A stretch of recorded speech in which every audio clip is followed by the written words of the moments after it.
grip. Hit her with the hammer time, too legit to quit. Keep bouncing, girl, keep bouncing. Keep bouncing, girl, keep bouncing. Keep bouncing, girl, keep bouncing.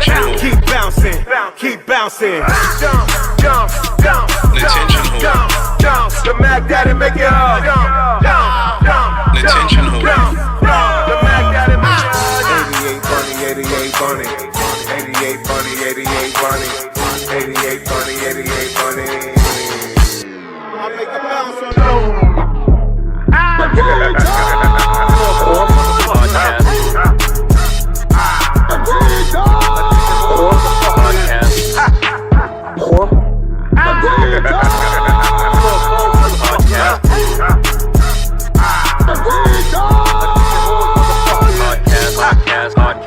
You know what I'm saying? Like people, blue collar workers and shit. Some motherfuckers is like teachers and lawyers and shit. Right. They just don't got it. Right. Some motherfuckers GMs of like phone companies and you know just to name a few. And a lot of that includes like clothing, styling, motherfucking barber shit as well. You know what I mean? So finding ways to monkey hustle, right? You know what I mean, in a clean sense, right? You know what I mean, real right. rap. Caught a bag early, doing a lot of shit on independent films, doing wardrobe for you know, pulling racks, deciding what goes with what for what scene. You know what I mean? Was crazy. I feel like it was 08. The Source issue with Game on the cover with the gun joint. Yeah. I'm in 2 pages in that joint. Shout out to Graph. Graph was where we were part of like a fashion segment that was in the Source. It was like fashion mixtape, and I had like a mixtape review in that same mag. So but that day in particular, there was like a few big stylists that were in the building. I feel like Mr. Wendell, maybe Groovy Lou, a couple people, because there was so many brands out. Yesco, Coogee. Yeah, especially at that time, too. Yeah, it was like so many different joints. And that was one of the days where I was able to like really flex my... transforming people. Like even when you see like, kind of how you see some of those bros that be online and they be barbering, or like a woman, like they take somebody, their hair all disarray, and then they transform their whole look. You know what I mean? You look good, you feel good. Right. So that's one of those things that I take pride in. You know what I'm saying? Like taking someone who's kind of got a fucking beige wall, you know what I mean, as a canvas, and then showing them how good colors look against certain things, man. Like some people be scared. Yeah, man. But not everybody has the vision, you know what I'm saying? When you got the vision, you see things differently. Yes, sir. So you can look at a wall and see certain Charlie Different, but they at home like, man, this is just all I got. You know what I'm saying? So they know to holler at you that you got the vision and the style. So that's a beautiful thing. Y'all smoked that pound for pound. That shit was like righteous. Very good. What's that? Mike Tyson pound for pound cake. Oh, I heard he had some of the best. Yeah, shit good. It's good. I had his gummies. I've been had. What strain is that? It's the pound cake, like pound for pound. Then I know he got those Tyson ears. Yeah, I've had those. The Delta joints. Those are not bad, yo. Word. That Delta 8 shit a little scary, man. Delta 9. That word. Delta 9. The 8 is alright. The 9, that's what it is. Word. Funny enough, I first had that when I was in Georgia. I had fun smoke shop. That shit heavy in Georgia right now still, man. Word. Hell yeah, because they still ain't legalized, bro. Yeah, so the edible joints will work. That shit still ain't legalized. The edible joints will definitely work. Yeah, Georgia, they definitely gonna make you pour your shit out. What? What you talking about? They step on you? Hell yeah, bro. They're not gonna take you to jail, but they'll dump it out and make you step on your shit. They'll be on some bullshit. That's disrespectful. At least you get to go home. Nah, I know, but still that's fucking disrespectful. God damn it. I was like, this man here, he does a lot of things here. A lot of different things, man. You are creative, man. You're creative. Like, I figured it was fashion. I wasn't sure that's how you kind of got into. Well, I started with let me know when it's a go. I don't want to go too crazy, and we What you talking about? You right? We recording. We all good. We yes, on. sir. We on. So for me, bro, I started with rapping and dancing first. You know what I'm saying? And what era we talking? So we talking the 80s, bro. So what's super crazy is some of my peers are 10 years, 12 years, 15 years older than me. Okay, older than you. So you was a young pup. I was a young pup, but this is in the mid 80s. Real rap at 5 years old. I started in 1983. Okay, so you're only 2 years older than me, bro. So 5 years old, goddamn. That's when shit happens. But years old. I tell Michael Jackson bro, and shit like that. So my system is exactly like Thriller like came out in 82. Well, the video for Thriller came out a year after the Thriller album came out. Word. It didn't matter. It's no, but I'm just saying, yeah. that Thriller is what made it what it was, but it was still a good album. But I didn't know it came out. It came out 83 then. Yeah. The video came out 83, like early 83. Something like that. Yeah, but the album came out 82. Because Off the Wall was what, 79? I believe so. Something like that, the end of the disco era. Yeah. Okay. Yeah. Okay. So 1983, first of all, my pops and moms was 19 when they had me. Young. So where's the location? Location, Paterson, New Jersey. Oh, so you Paterson. Where I was born in Paterson, but I was raised Paterson, Newark, East Orange. Oh, you did all that. Or like, well, you was raised. Upbringing. Upbringing. You know what I'm saying? You know, talking, church. My godparents' life. Like most of my family was in the bricks. EO and Paterson. In Brooklyn. Okay. You know what I'm saying? But I did spend my summers like down south every summer from like 1-2 years old to like 15, 14. Got you. But 1983, I went by the name of Vinny Ski. Like this Everyone had a ski back in the day. You know, real rap. You know what I mean? My pops, that means he 24. The block is popping. He young. Yeah. When he have you, so word. And he gonna have you in the street like the streets like a motherfucker.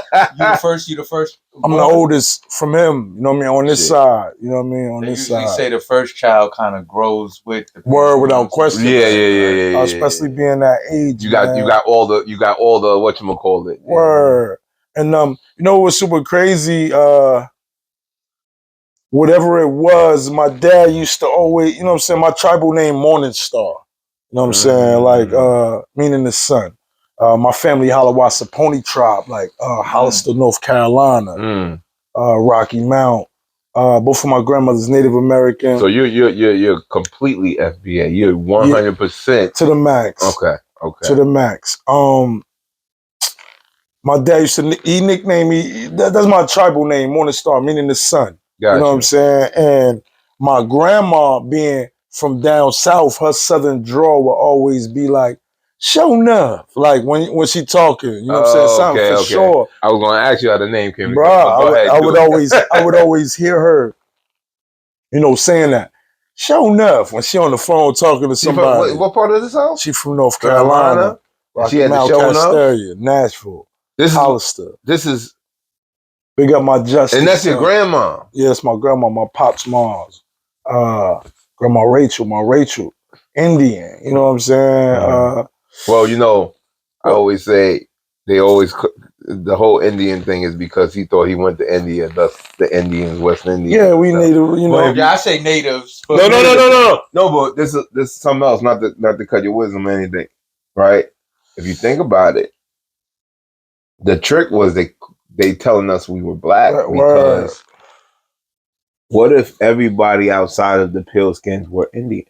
Cowboys and Indians, Redskins, Palace Indians. Yeah.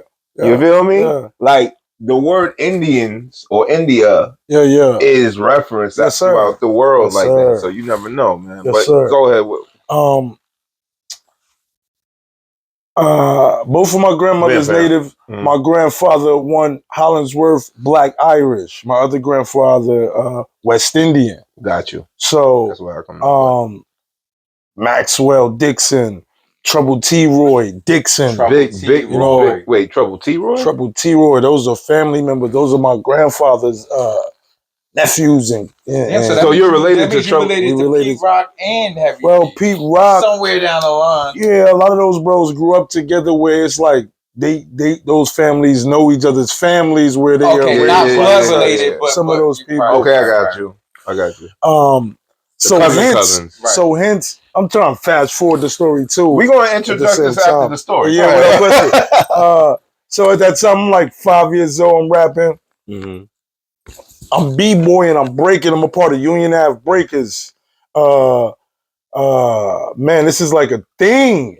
1983. The streets music is playing everywhere. Yeah. Every fucking where. Yeah, niggas is hustling all that shit. You know what I mean? My pops Black Spade, Kings around. They revolution. But these are the gangs from this era at this time, 60s and 70s. That wasn't really at that point. That wasn't really drug affiliated. More just gang. Yeah. This is my turf type. Revolution. Revolution. Yeah, well, it comes from the people. All these are baby Panthers. Yeah, it comes from that. You know what I mean? But then the street gets involved and it gets a little twisted. These baby Panthers, man. You know what I'm saying? A lot of shit get twisted because the niggas become addicts. A lot of niggas indulge in power tripping. You know what I'm saying? When you got gangs and affiliations and things going on. You know what I mean? But at this time, music is in the street. Must be the music. Got you. We right here, Patterson, Newark, Teaneck, East Orange, WXBI, Teddy Ted, Special K.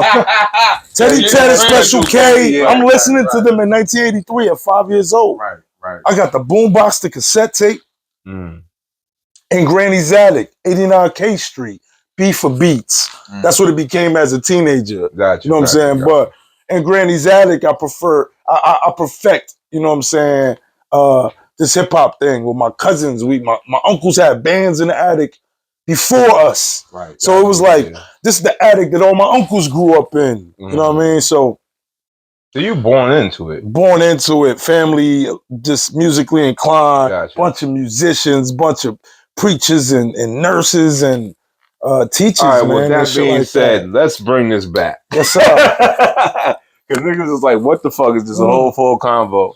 But real rap, I started rapping in 1983. Me saying all that to say this is most of my big homies started rapping when they was 14, 15, 11, 10. You was rapping since you was 3, 5. Or I might have started rapping at the same time as them, because at that time in 1983, this nigga was 12 years old or 15. Well, all the kids was rapping. Everybody. They grew into the MCs that you see later on, because it all comes from the youth. So all that stuff comes from the playground. Big up my cousin Sha, right? My cousin Sha, he's gonna be watching this. He probably tuned in. My cousin Sha. This is the live. This is the recording. Just so you know. My cousin Sha couldn't speak. My cousin stuttered. Gotcha. So when he rapped, he didn't stutter. It was the craziest shit I ever seen in my life. You understand? Why? You know why? I didn't know why at that time. Well, you know what I'm saying? I was a little kid. As a person that I was a little kid. I didn't stutter too much, but as a kid that has I have a heavy lisp when I talk. Talk that. A heavy lisp. So when I talk, especially when I was younger, very like slurry, sound like I'm drunk or some shit. Even now today, if I'm comfortable enough, I'm not carrying, like I'm not speaking as proper or texturized as anyone else. I got you. But when it comes to like rapping and performing, you kind of like click something in your mind to work it, to make it to make the delivery the way express you want it to. You work on that shit. That's crazy. So I can understand someone that's stuttering, and as soon as that mic is on, that stuttering is out because he said he stuttered a lot. Drag on. Word the eyes of K's and the beard is black and gray. This motherfucker used to talk and be like, oh, he was like that. Like to the max. Got you. Nah, I'm good at telling stories. I can show you some shit exactly how it went down. Right. Where it used to bug me out because I was a little kid. I was fascinated by him because he was older than me. Got you. These niggas got British Walkers, Playboys, and British Walkers. You know what I'm saying? And what I want to listen to, whatever it was about. Not comfortable, no. Nah, you know. You gotta get them for the Playboys. This shit ain't comfortable. I tried. You gotta get the double wides. At this time, twin, it was crazy because, you know, as a child, you fascinated with older cousins, people in the street. Got you. Uncles. And because hip-hop was such a new thing, and they were a little older than me, Sha probably, if I was 5, Sha probably was like 12. You know what I'm saying? Because my cousin Kerry, he was 10, which is my god brother. So 12-year-old and a 10-year-old take a 4-year-old, a 5-year-old, and a 6-year-old cousin and make a group called the Educated Rappers. Name me Vinny Ski. I forget what my cousin name was at the time. At first, our name was 456, and then we become Educated Rappers. We little kids, we got ABC rhymes, they writing the joints for us. Got you. But when they be rapping the raps they rapping, it was going off. And I used to look at Sean and be like, yo, how the fuck he do this? And if grandma be like, yo, go over there and grab that and bring it back to me, and he got to tell her which one, that shit might take him 2 minutes to be like, yeah, he really type shit like that. You understand? But a beat come on, and cuz used to be like, so y'all, you know what he needed to do? Just rap all the time. That nigga needed a beat all the time so he could talk to people. But one of the greatest things that he ever did for me was he gave me that. Everything that he probably could inspire to be, in a sense, as an MC, by the time I was like 14, 15, he looked at me and was like, oh shit. You know what I'm saying? Coming up. But it really was him. He enlightened me. He was my first enlightener. If it came to knowledge of self, if it came to the Honorable Elijah Muhammad, Farrakhan, and I'm talking about, I'm like 6, 7, 8 years old. Rashad was like, through the Islam and going to church and studying the lessons and so he was in the mix of all. Oh man, he was just trying to find the truth, no matter what it was. So you know, again, that was one of those first that sparked me. In this process, from 5 to like 10 years old, I'm cooking, I'm dancing everywhere, breaking with people, learning the craft, following older cousins. Hip hop is evolving at 83 to like 86. Yeah, crazy. Yeah. Bro, it was like the big changes. Oh my God. And that shit was rapid fire. The style, the fashion, the music. We already had got winds of fucking the Big Daddy Kanes, the Roxanne Shantays, the fucking, you understand? Yeah. The Eric B, the shit, everything that was creeping from 83 to 86. All that. Then by the time 87, 88 came, bro, this shit was like, it was over. Oh man, what we talking about? But then the streets got nasty too at that time. What we talking about? Getting nasty in the mix of all that. What we talking about? And besides that, you know, that at that time, I'm listening as a 5-year-old. I'm listening to WHBI, I'm making tapes. Listening to the Dirty Dozen. I'm listening to Mr. Magic. I'm listening to Red Alert on Kiss FM. And I'm just a sponge of watching Video Music Box. We watching the U channel. Gotcha. You know, these are things that you them shits is clicking. I don't know about the U channel. Nah, but these things are clicking. Was older.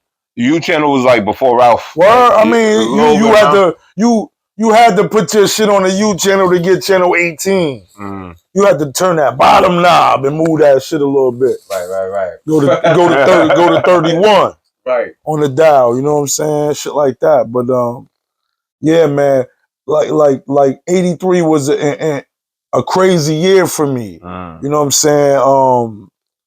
Just being completely transparent. I got sexually assaulted by my dad's stash little sister from PR. She came out here, she like 15. Same year, months later, my mom and my dad get into a physical altercation. My mom my dad slapped my mom. You know what I'm saying? And because of an altercation, we went outside earlier that day. One of his mans was disrespectful. Later on, when he bring me outside, I don't want to pound his man. So he asked me why. I said, nah, he was disrespecting mommy. My pops gave him the business. We go back to the block, D's Bar, Jasper Street, Union. Niggas used to sit me up on the bar in the back. What your father? My pops, Boo Hollywood. That's my pop's name. Your father's name was? His name, my pop's name, Boo Hollywood. So you was Little Hollywood? Last name Hollingsworth. In Vietnam, my grandfather was fighting the war. Fighting the war.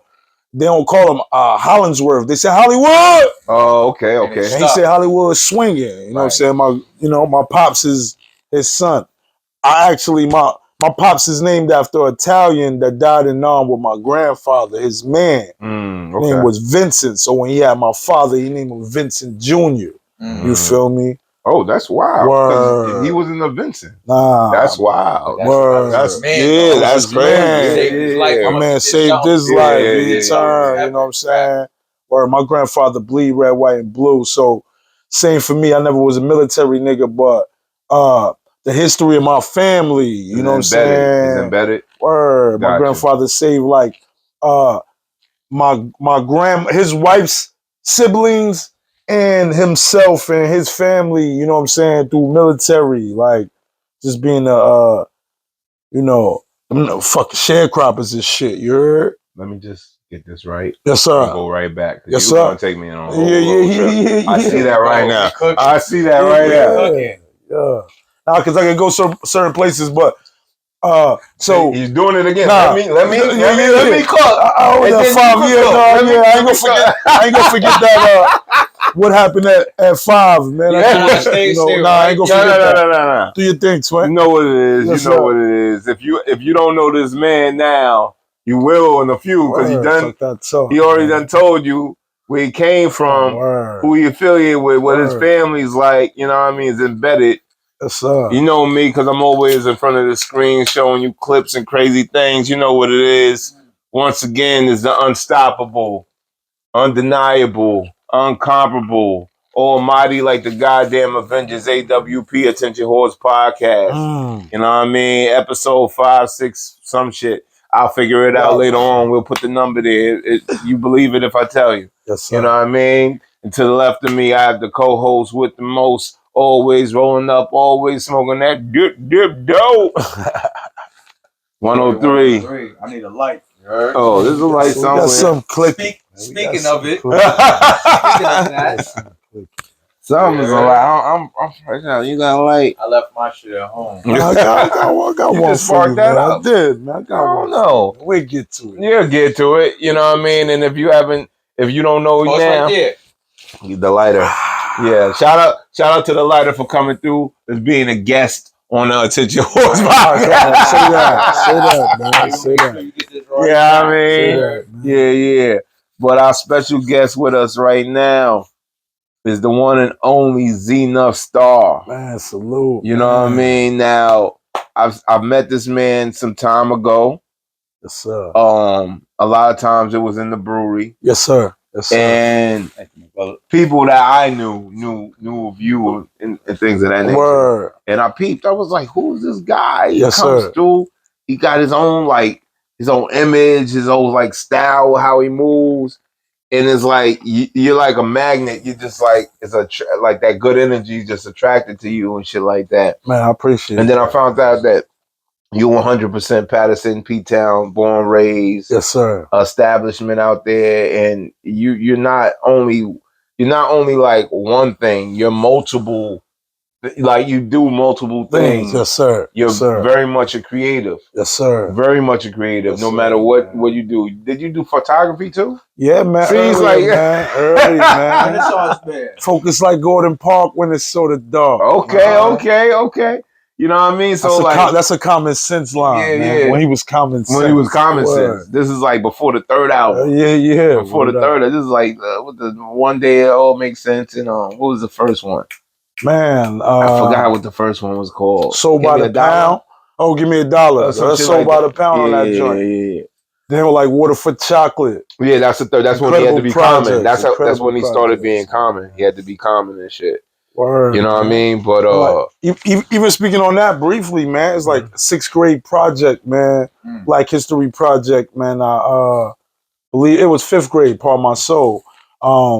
Studying black photographers, and I find Gordon Parks because my dad put me on a blaxploitation flick since I was a kid. And you know, Shaft in Africa was a Gordon Parks directorial. You know what I'm saying? And Gordon Parks has shot all these incredible pictures for Time magazine, and you know, so he passed a few years back. Yeah, right? yeah. So since then, man, since around like 10 years old, man, I had started picking up like cameras, man. Shout out to JoJo Robinson. We just lost JoJo, man. One of my mentors, man. One of the first people who shot me. Big shout out to him and Felix Natal. They both were like huge inspirations to me. 13, now, when 14, you say 15. shot me, you mean that's photography? Shot me as like fashion, as a muse. They see me as a. So wait, hold up. You're born and raised into hip hop. You're born and raised into like the street world. You're born and raised into all this shit. You start rapping at a young age. Word. You get hip to the game. You got knowledge of self. You was raised around the very word to God. Yeah, man. you know what I mean? Like, you feel me? And somewhere down the line, you become a stylist, right? You get into fashion. You become a model. You do photography. Yes. You also do music. You rap. You know what I mean? One of the biggest things people know me for is music. When you think about someone, you know, not even to cut your bill, but like I got signed to one of my first indie labels in like 9-3. Bricktown Right Area Records. Okay, you know so what you're I'm 15 at that point. I'm 14. You know what I'm saying? Signed with the 21 and the 20-year-old in a group called Top Notch. Different back then. Word, this Black Music Expo time. There's a photo of you with like a whole bunch of people around you. You're young and you like nailed down or something. Is that around that time? Nah, see, that's even after. That's Dysfunctional Juveniles, Nasty Natives. Okay, now you know what I'm saying? Heard of so I started in grammar school. I started a group, Dysfunctional Juveniles. This is the time when like fucking the youngsters is popping. The Illy Funksters. You heard? They named the Illy Funksters. Yeah. Where Illegal was rocking. You know what I'm saying? Crisscross, all that. I've been outside like since like The Boys and Down My Heart. I've been outside like girls like really popping. You know what I'm saying? Shags and you know what I'm saying? Just doing it. Like so the fashion shit, like we grow up doing that shit. Like I used to like really be in the magazines as a kid when my grandmother was fly, you know what I'm saying, that I lived in the crib with. Furs and shit, hats to church. You know what I'm saying? But was a regular, she worked North Jersey Training Center. She went to work with like regular shit on. But come Saturday, Sunday, both of my grandfathers was tailored suits. My pops used to play the block and 3-pieces and shit like that. You know what I'm saying? That like this is in the 80s when niggas was doing jogging suits and shit. He probably was out there like Dana Dane and Slick Rick and them. You know what I'm saying? At times, like, you know what I mean? Like there's some pictures online with my pops and you see him and he was on the avenue like that. So it's like I kind of came up like that, like what I wanted to be, I always dressed like, you know what I'm saying? I was a young artist, so at 4th grade, 5th grade, 6th grade, I was already coming to school with the shit. Wait, also, you know what I'm saying? You bomb, you graffiti. Yes. Like, and I'm attached to the legends. So even with all these things, these little intricacies, right? When people, he do this, he do that. It's like, yo, I'm attached to the greats. It's like, not like I do these things and it's a fucking hobby. Like you can run my resume and be, this nigga done did. When Nipsey died, bro, I did 30 fucking, we did 60 fucking custom pieces. Leather jackets, jean jackets. You did that because of the 60s? That we was just auctioning. No. Word. Yeah, you know what I'm saying? I got you. But we did 30 and 30 because we did denim and then we did hoodies and customizing. Bro, it was so crazy. Like, just that so many people wanted that work. During the pandemic, my custom work went through the roof. Got you. Because that was like my bag growing up, man. Just like when I name those names like Phyllis Natal, JoJo, when I name when you think about the gods and you say a brother named like Father Nate Sean, when you talk to the older gods in my city and surrounding cities, when they talk about somebody that had fashion in my city, they put me in the light to those people. You know what I'm saying? Like, I really was walking that walk a long time. It wasn't all about bread and a label. It's like being fresh is all about style and lifestyle. charisma. How you put shit together. Yeah. It could be anything. How bro got on them slides with them shorts and a white tee with the shades complementing the shorts and the slides. Some people don't even see things like that, but that's what it's all about. Gotcha. Sometimes it ain't all about the small intricacies, you know what I mean, of shit like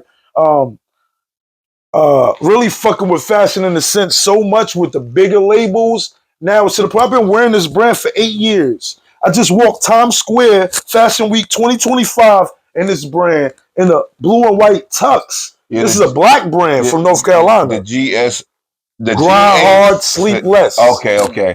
I had that down there too. Word up, but just the, you know what I'm saying? Like, so I seen you do the model, like this is what, September, November, when was it, last year? Was it last year? No, this was 3 weeks ago. Oh, that was 3 weeks ago. Okay. New York Fashion Week. Okay. Yeah, I was, every year I'm pretty active. And last year was a magazine drop. I was the first, on the cover of, the name escapes me right now, but there had not been one male on the cover. And I was the first male on the cover. I shot with the lime green. You'll see me with the lime green. I got the 72 Mercury Monterey behind me. And then the other cover is just a shot of me with an Applejack hat, kind of plaid suit, mock neck, and the chains. Always keeping it instant vintage, you know what I'm saying? To the maximum. But one of my things, unfortunately, struggles we come from. I know we jumping around, but we don't got a lot of time to be talking about me. You know what I'm saying? So especially when I get on a platform with some people I respect and I know everything's coming from a real space. Because I got a lot of interviews out, but a lot of these things that I drop jewels on or I'm very transparent about are things that grown men or men should be transparent about. You know what I'm saying? It's time we reteach a lot of people a lot of things. You know what I'm saying? Like a lot of times we're stuck off, I call it the playground syndrome. We're stuck off how, you know what I mean, as a kid, we came up and we stuck with that mind. We stuck with that mind state of like, it gotta be this way. Like, think about it. The playground, the same rules from the playground, the same rules that gangs go about. You know what I mean? And even still, that mind state is still embedded in you as you get older in your 30s and 40s. It might not be as much, but it's still there. Yes, and sir. It's like you have to shed that and become a man. Like, it's hard, I think, in this day and age, because there's not a lot of men that are grown that are teaching young men what it is, because they're either scared or they don't want to deal with it or they fear some shit. Like, and that's where I've always walked in my truth, young bro. And thank you for the compliment about coming here, because I try to make it so it's comfortable. But I truly for everybody to be here. I truly believe some of the content that that you're out here releasing, the people that you're releasing it with, you should respect them. You should value them as well. You know what I'm saying? So for me, it's like on that incline, because my career has been all about an incline, whether it be it sometimes a speedy one, sometimes that shit is at cruiser speed. Gotcha. But it's according to how I want it to operate. I'm a father, I'm a husband. You know what I'm saying? I'm a community leader. I've been a freedom fighter for over like 30 years. Yeah. You said you come from lineage of the Panthers, right? Bro. And this is these things are documented. That you seen right yes, there? Sir. She was a student of Malcolm X. Word, say that. So I know that she is familiar with my superior, Beverly McKenzie, North legend, you know what I'm saying? Moore, Panther, you know what I'm saying? So many other things. But I come from the teachings of so many great people. How could I be guilty by being lesser than? You know what I'm saying? So I try to walk in that shit every day. But me saying all that to say, Kill none, let none die has always been my motto since 14, 15 years old.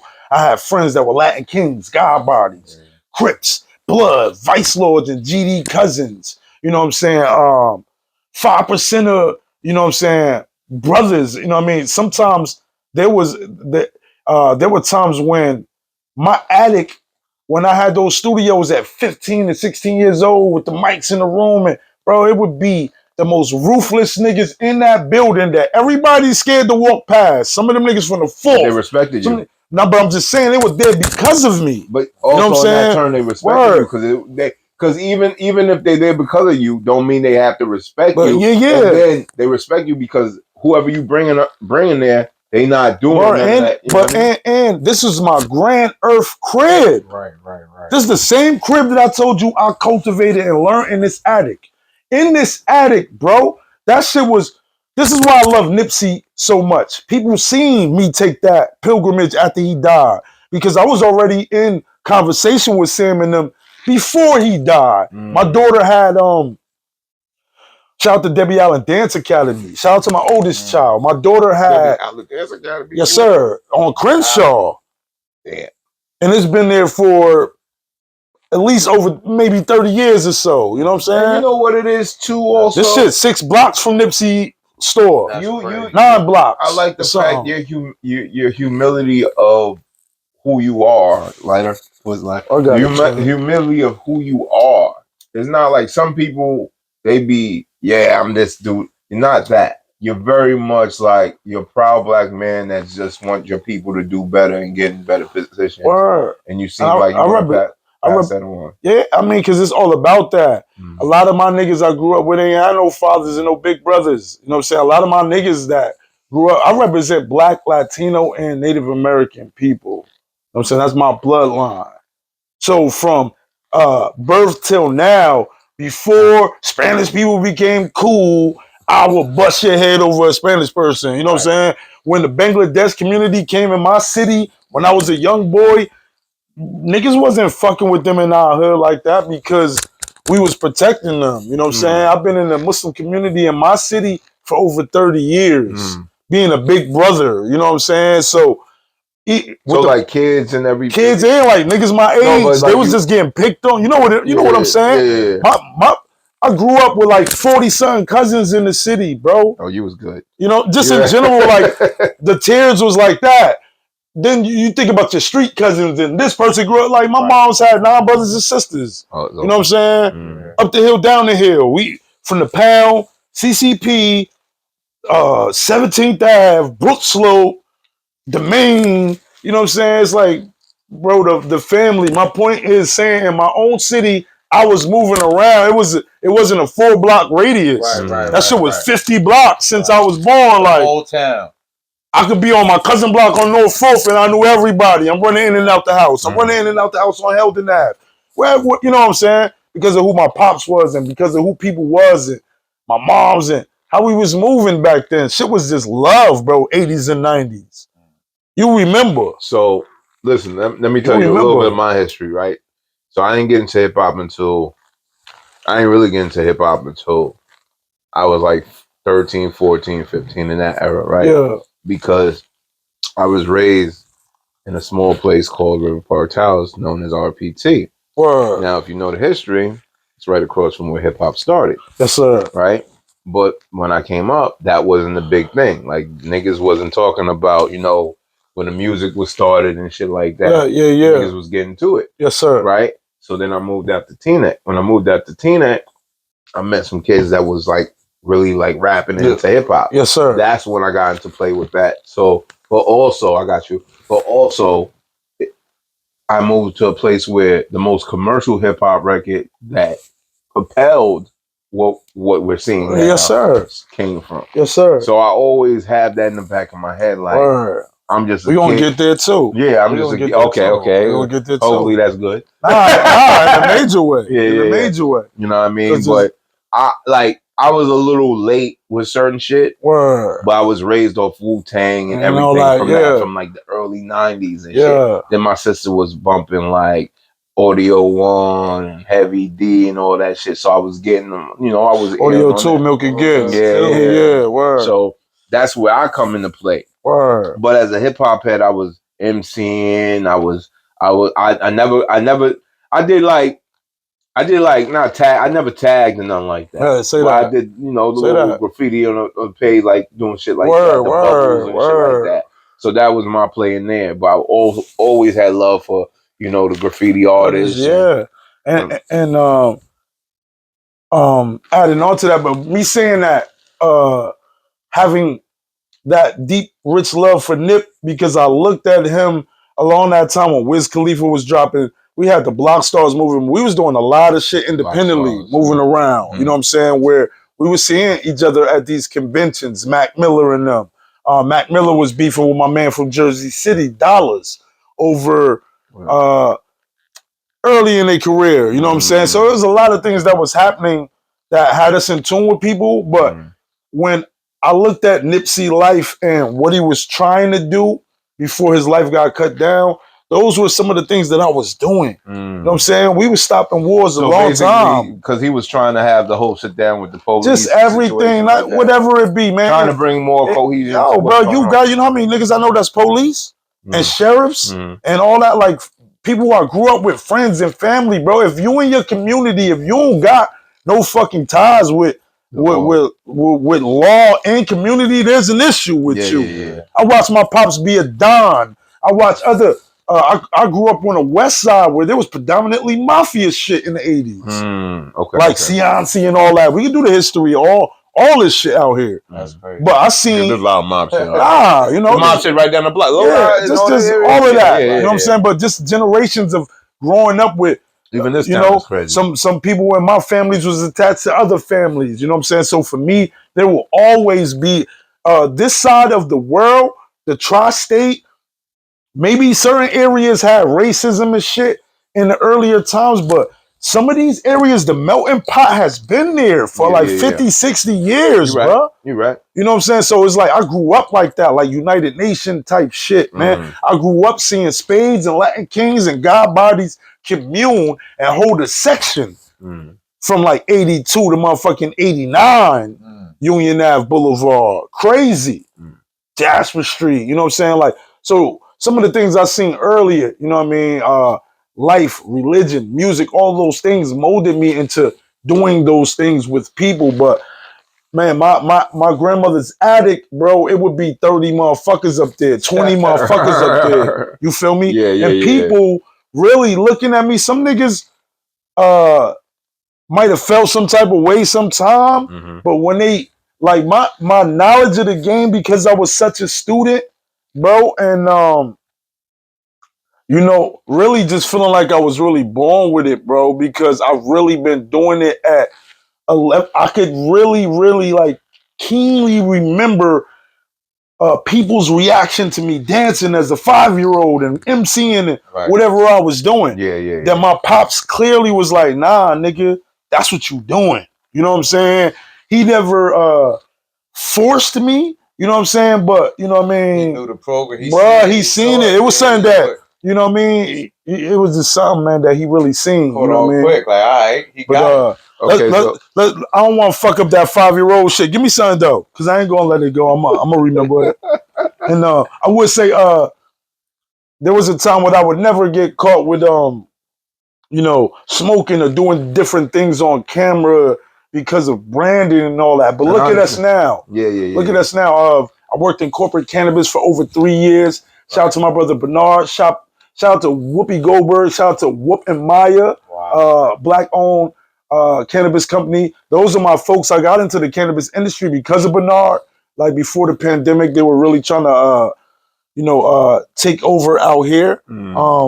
Me learning so much about cannabis, how it can help you health-wise, what it does for people with so many different ailments and different things like that. Changed my mind and my views. You know what I'm saying on it? See, a lot of people get... Never caught a drug charge ever in my life. Never did here too. You know what I'm saying? So I'm coming from that perspective. But also, bless y'all. yeah. Just saying.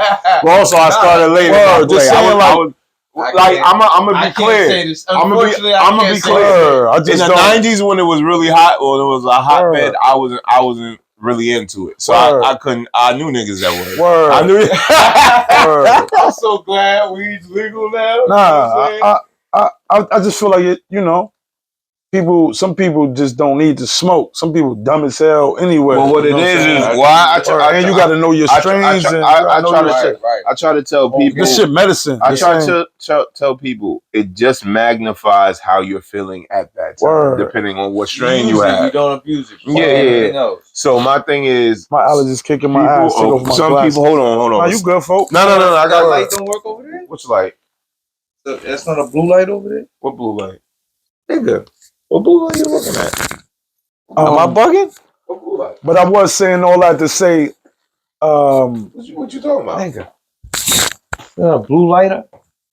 Word. Oh, blue lighter. I thought you said blue light, nigga. Check it. I was saying all that to say this, right? Go ahead.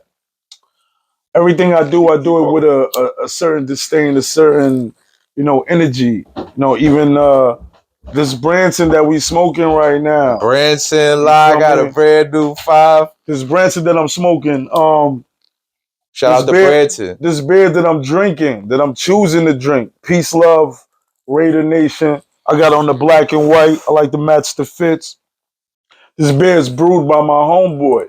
So I like to be seen with things of substance, things of value to myself. Right. If I'm gonna promote a brand, I want to promote a brand that promotes me as well. You know what I'm saying? So shout out to them, man. Word, man. Big up the Dad Gang. I have my Dad Gang bucket on. Another one of the, we be out here doing these different things. You know what I'm saying? Did you say Branson? Hold up, man. Yeah. You just can't come in here and start dropping names like Whoopi Goldberg and shit. Nah, but I'm just like, I'm not prepared for all this. Like, you gotta give me a heads up because you want to know my story. No, so I'm giving a rundown. I don't ever want anyone to get confused. Let me tell. Right, what's going on? You gotta be word super clear. Let me explain this. Let me explain this. When I met you, I was like, this man is something interesting that I haven't figured out. So what's crazy is I introduced you. My bro Bernard shook your hand at the brewery. Okay. We were celebrating something, and you guys were there at that time. You know what I mean? Shout out to my nephew Mason. You know what I'm saying? Shout out to Mason. Mason is an incredible artist. I'll give you his plugs as well. He just did Fashion Week. Okay. Big, man. But me saying all that to say, and this without name dropping, because it's crazy how sometimes in life, how could God attach you to all these people and you not be blessed? Right. You know what I'm saying? In a sense. These are the things that I had to tell myself in my darkest moments at times. Bernard grew up on my block. He from Paterson, New Jersey. How he end up, Whoopi's son-in-law, how he end up going across the world being who he is in entertainment and business. There's a certain type of Pat. Well, I won't just say Paterson. My man. But certain urban cities. I'll say certain urban cities where a lot of people don't leave that city and they get stuck there. The K Savage brand. I ain't dropping names. I'm giving y'all the K Savage brand right now. Seattle, Washington. Crazy on the West Coast. Since 1999, I've been attached to Ross. I've been attached to Redskin with the Grump strain. So because of those 3 connects and those 3 people, branching out to the East Coast is what made me say, hey, you know what? During the pandemic, I'm owning the studio. We drowning, paying hella bills. We moving. Ain't shit moving. Let me figure it out while I'm doing this. I'm filming the TV series at the time. What series? The Ladies of Legacy, featuring Allure, Monifa, written and directed by Chanel Webb, Bow-Legged Lou. Yes, sir. Shout out to Bow-Legged Lou. Word. I know Bow-Legged Lou. Shout out to her. Word, man. A bunch of up and coming artists. Myself, I star in that series. I can't wait for it to drop. When you say Allure, you're talking about Allure, the group. I got a single with Allure about to drop like next week. Oh, that's fire. This nigga. You feel me? Listen, wait. You're doing so much. I don't know what it's. You're doing all the right things. You're doing all the right things. Right. No. But shout out to K Savage brand. I'm an East Coast ambassador. Shout out to my bro Mozzie. Mozzie work at Def Jam. He been running. Mozzie, one of the illest artists, fucking period, from the underground, overground. Shout out to the EO Dub and all that. But Mozzie, Mozzie, bro. You know what I'm saying? Like, you know, like me and shout out to Big Zoo. Word, man. Shout out to Big Zoo, man.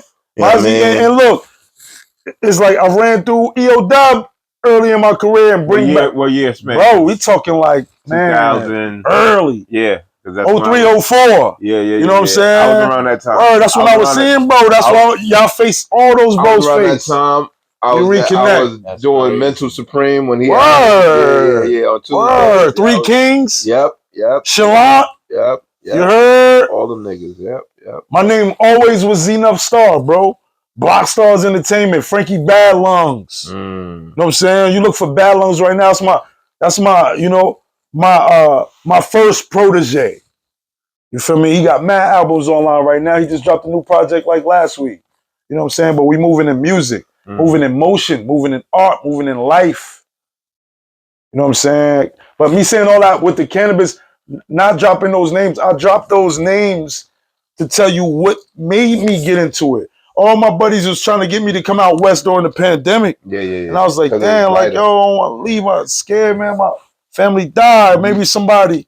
Bro, since February 2020 to current date, I buried 106 people. Damn. I carried at least 50 some of those people to the grave on my soul. You feel me? And I'm not saying that for sympathy, but when you see me out and about and you see my vibrations with people, it's because of that, brother. Yeah. You feel me? Yeah. There was times when I felt like, yo, man, I didn't even think we would still be here right now. During some of those times, man, it was really, they was amping a lot. Really dark. Yeah, you know what I'm saying? But I lost a lot of people, man, like catastrophic, like warlike. You know what I'm saying? Where but you can't let those things destroy your mind. You know what I mean? And one of the things I always go back to a scripture in the Bible where might be like I don't want to name the book and be incorrect, but where bro say I gotta go bury my brother and he, yo man, let the dead bury the dead, man. Sometimes you gotta carry on. You know what I'm saying? Can't get stuck there. Man, you can't. You can't get stuck there. I understand. It took me 3 years to get over my father's death. You know what I'm saying? 18 to like, I gave the world hell. I was wowing east to the west coast doing some of the most horrendous shit ever. You know what I'm saying? I'm connected to a lot of things. BMF, Swish Gang niggas, GDs, Lords, Crips, Bloods, God bodies, at the end of Muslims, radicals. At the end of the day, but just in general, real people. Right. People that done been regardless of the labels. Regardless of the labels. No, but my point is, those are things that make councilmen, mayors. You know what I'm saying? I grew up, I got this kind of energy and this kind of love for my people because I watched Honorable Ross Baraka. I watched Mitty and them when I was young in the hood doing shit. I always go through North doing shit with them. Shout out to North. Shout out to the 24 Hours of Peace. Shout out to Hakeem Green. Yeah. Channel Live. I was around Channel Live like young boy. Yo, speaking of that, shout out to my brother Terrell. Yo, he was there for the 24 Hours of Peace. Yes, sir. He wasn't feeling too well. Shout out to him. Hopefully he gets better. Shout out our senator. You know what I'm saying? Our senator was one of the people that mentored me in the hood. I go to 17th Ave, Zone 17, seeing Benji and Wembley out there doing real things. Those people helped me be real right in the community. Got you. You know what I'm saying? My point is, like, you could ride around my city and see me with a blue at, see me with a red at, see me with a DODO at, see me with the Palestinians at, see me with a, you understand? I've been that type of dude since like 12, 13, 14 years old. It's not for play. You know what I'm saying? People know that it's not, you know, I really care for people. A lot of people care for me. A lot of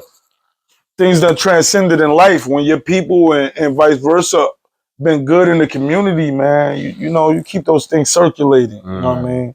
My family, teachers, the educators, the firefighters, you know what I'm saying? I got a lot of brothers and sisters out there that's saving lives 24/7. So I think I hit everything, but also, you DJ too? I've been so I started DJing like, all right, let's go back. Cause I don't want to forget about that 5 years old shit. Gotcha. And I'm very good on like coming back to it. Word, that's one thing. Always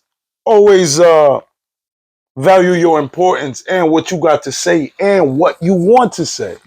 Okay. Things that you don't want to leave out. Things that breadcrumbs that you need to be there for validations. You know what I'm saying? Always keep your mind sharp no matter how much green you smoke. You know what I'm saying? 100%. Word. Yeah. Rasta man don't smoke weed to get high and lollygag. No. You know what I mean? Well, see, at one time I would say this story. I sparked up a conversation with this Rasta, and a lot of Rastas, they don't smoke they weed with you, but he smoked weed with me. Yeah, man. You know what I mean? Because I was just on some real shit. But yeah, man, not like with the whole weed thing, that whole getting lazy shit. That's just the people that are lazy and they smoking weed. Word. You know what I mean? I like to be a functional weed head. I like to do things and interact. I don't like to just fall in the sofa. I mean, you could do that shit eventually, but I tell everybody, man, follow Styles P, follow shout out to Styles. Jada and them, and like that Pharmacy for Life. And as much as you smoke and as much as you do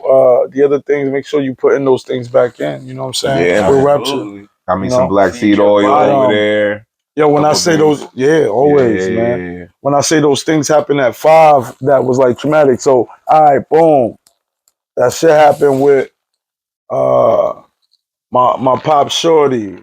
Months later, my pops and my mom's get into an argument because my pops chipped his man up. He get mad at him. He drinking, he getting it in probably couple lines or some shit. Gotcha. At that time. Yeah. You know what I mean? He was on that type of frequency and came in the crib arguing, slap my mom. I had one of them big red, we had the big bats with the white ball.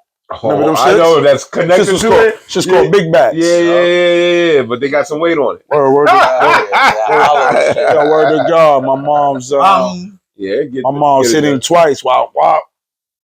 And my pops like fell out on a linoleum. My mom's ran back this way, get my little sister. I stepped over him, went in the kitchen, just like this, bro. A little steak knife. Came back, man, stabbing, boom. I went to hit him the second time, and my mom grabbed me, screaming. Yeah. You know what I'm saying? I hit my dad, non-fatal wound. My mom's left my dad. After that, she never was with my dad again. Separated. Gotcha. 2 weeks after the separation, we moved from Woodrow Place to Kearney Street, which is around the corner. It's all 5 years old. Kindergarten start. Yeah. Summer, spring, shit happened with the shorty. Summertime, shit happened with my man. School started. First week of school, firefighters come to the school, teach a nigga to stop, drop, and roll shit. Got you. I remember that. Yeah. Kneel, crawl to the exit. Word to God, I'm 5 years old. My mom's moved back to my grandmother's crib. My grandfather coming home off the motherfucking overnight shift. Thomas English muffins. 208 or, over there by Nabisco or whatever, you know what I'm saying? Yeah, the 208 building they just got rid of. Both of my grandfathers worked for Thomas English muffins. My grandfather come home from the night shift. He used to be sipping, getting right. My mom's like, yo. Jack? Whiskey? Nah. Scotch? White lightning, shit like that. White lightning? What the fuck? Shit I never like heard that. of white lightning. What is that, a vodka? Yeah, right. White lightning? Moonshine. Moon. That's moonshine. Yeah, it sounds like something that moonshine would be attached to. Moonshine, crazy, man. My grandfather watching me and my sister like 2.5 or 5. My sister, she probably just turned 2, maybe. Or about, I don't know how that go. Because her birthday August, but I'm 3 years older than her. However, I'm 5. She like 2.5 or some shit. Gotcha. 2 and some change. My fucking grandfather cooking some beans and shit on the stove. The nigga like, he think he turned that shit down low enough to hop in the whip, go around the corner to the store that's on the block, 2 blocks So up. he left it on? Come back. Yeah, regular shit. I'm heating these beans up. He thought it was some regular shit. Right. Me and my little sister in the bed. The room behind the kitchen got like a little, you know what I mean? Like a little window. You can see the kitchen. You seen that light. So my little sister against the wall, cool, and I'm on the edge of the bed watching the cartoon and shit. I see like that on the wall. Like, yo, why that shit look like orange? Where's that shit coming from? I look up. Oh, yeah. And I look. I was like, yo, stay right here. I slid down the joint. I walked around the wall, peeked in the kitchen. Oh, bro, that shit was like that. All over the wall, bro. Flame. Damn. Came back in the room. Me and my sister got on pajamas. I slid her off the bed, put her on the ground, told her follow me, bro. We crawled. Stop, drop. We crawled all the way out the front door of my grandmother's crib. Walked her down the steps. We crossed the street, started walking to the next block where my mom's and them. They bringing the bed and all that shit because my mom's separating from my dad. Yeah. They bringing everything over. My mom see us walking. She like, oh. Start running to us like, what happened? I'm little with sound like the fire. The house on fire. We running. My grandfather pulling up at the same time. Feel me? Fucking neighbors had bust the windows out, so that shit, the oxygen started making that shit bigger. But the fire department had started, you know, my grandfather niggas got the hose from the side, they put the shit out. Yeah. So how bad it was? Burnt the whole kitchen, 30 grand. My grandmother and them had to fix that shit. Burnt that shit up, but she owned the crib. Me saying, those traumatic things happening. What kind of flame that nigga put on? He left on. Wallpaper. Oh, caught on. The wallpaper caught. The pot went up. That shit got on the wallpaper. That shit. Like that. Yeah, it was over. Yeah, that shit gone. Word to God.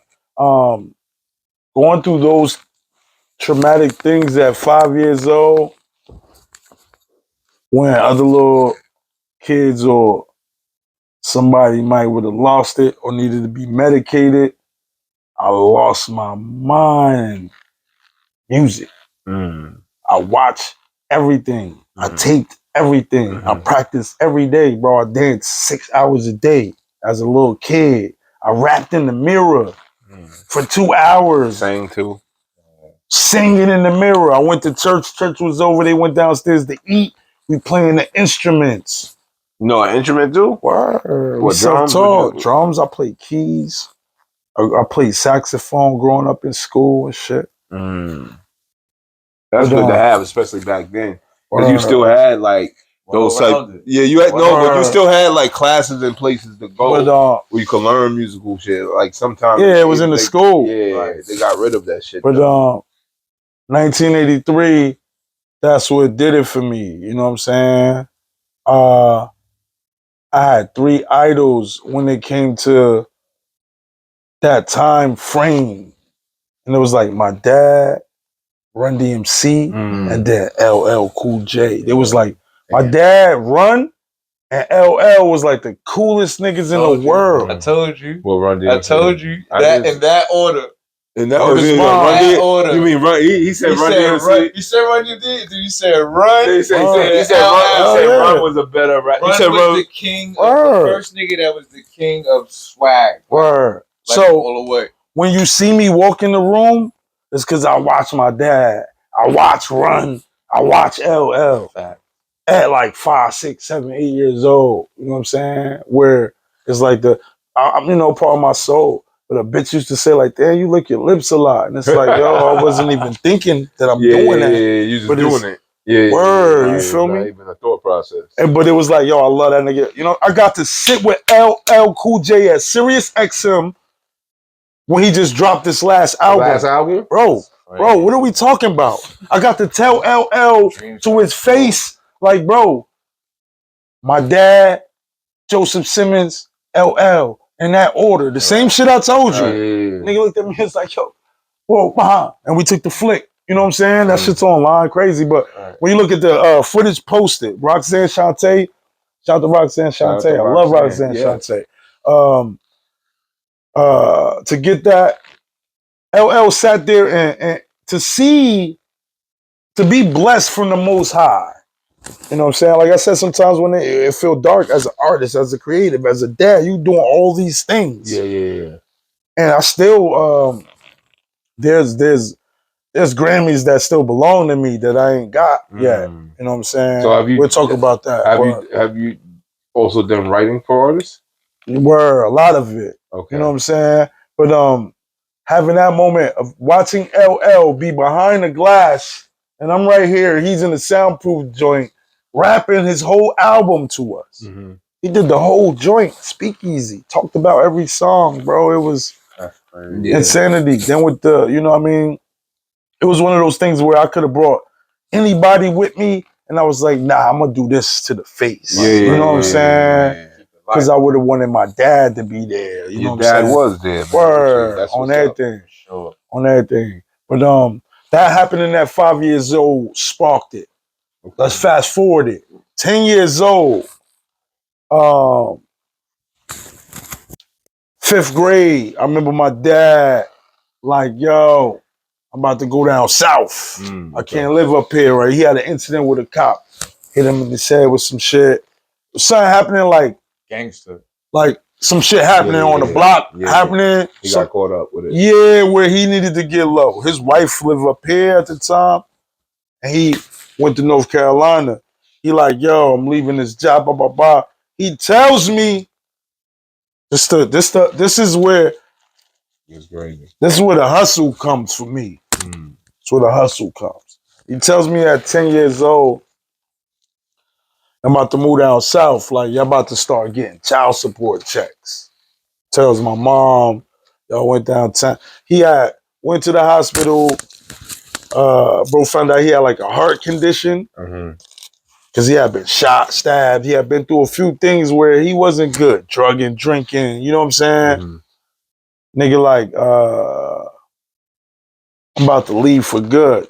But y'all ain't gotta worry about, y'all gonna get a check every month. Because of his situation, he's getting he never paid child support. He never was on child support. Nigga come through, bring bread, keep it moving. Send bread, keep it moving. We always seen our grandparents. We spent time. But he moving out of state. He like, yo, I'm going down south. Like, yo, y'all about to get, you know? Cool. That's happening. I am now access to $300 and something free bands. My mom's like, yo, you don't need your money. We take care of the bills. You want to go buy clothes? You buy clothes. You want to buy records? You buy records. You want to buy this? You buy that. I go to Record City, Patterson. I'm 10 years old. See in the window, Gemini XLBD10. Go to Broadway Electronics. Gemini, all these belt drive turntables. Technique 1200, $600 at the time. Ooh, a young boy. I'm like, damn. I need to learn. Buy one turntable, $89.99. Get a mixer from So what the whole set was $300-400? I mean 600. At that, well, for you to get a set of Technique 1200s, that shit was like that shit like $1,500. 2 turntables, a mixer, and an amp, 2 speakers. That's $2,000. This is at 90s. This is the 90s. You know what I'm saying? This is heavy bread in the 90s.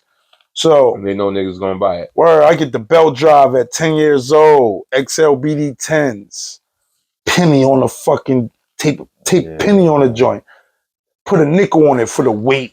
Make the slip mats with the plastic. Cut it. I'm doing all the shit the old heads do. I'm watching Wild Style. I'm doing.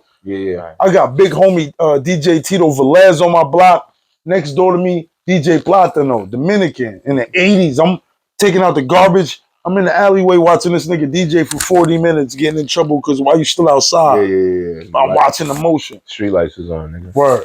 I get the turntable, but I'm on my grandmother record player practicing. Fucking Professor Prince Paul was on Double Dare, Nickelodeon. Wow. I'm taping everything hip hop I see on VHS. Wow. Yeah, you said you like that. Word. Professor. Now you get. That's right I'm there, giving you. nigga. I'm giving you. That nigga said double dare. Double dare. Well, bye. And I can't find this shit on YouTube nowhere. I've been looking for that clip. That's crazy. Professor Prince Paul was on Double Dare where niggas get slimed and all that shit. Right? Yeah.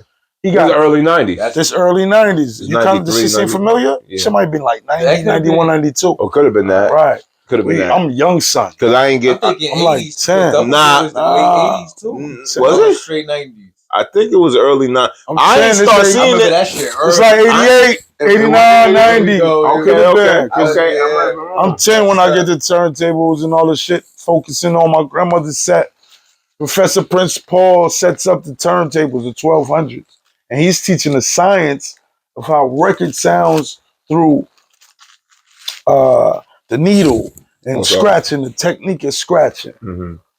He does a scratch off of sucker MCs. And this is the scratch that he's trying to teach the people in the fucking studio and the viewers. Right. So Professor Prince Paul drops the needle and he goes, ooh, father.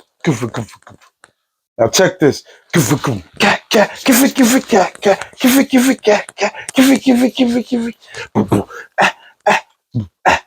That's a Jam Master Jay scratch. But he taught that.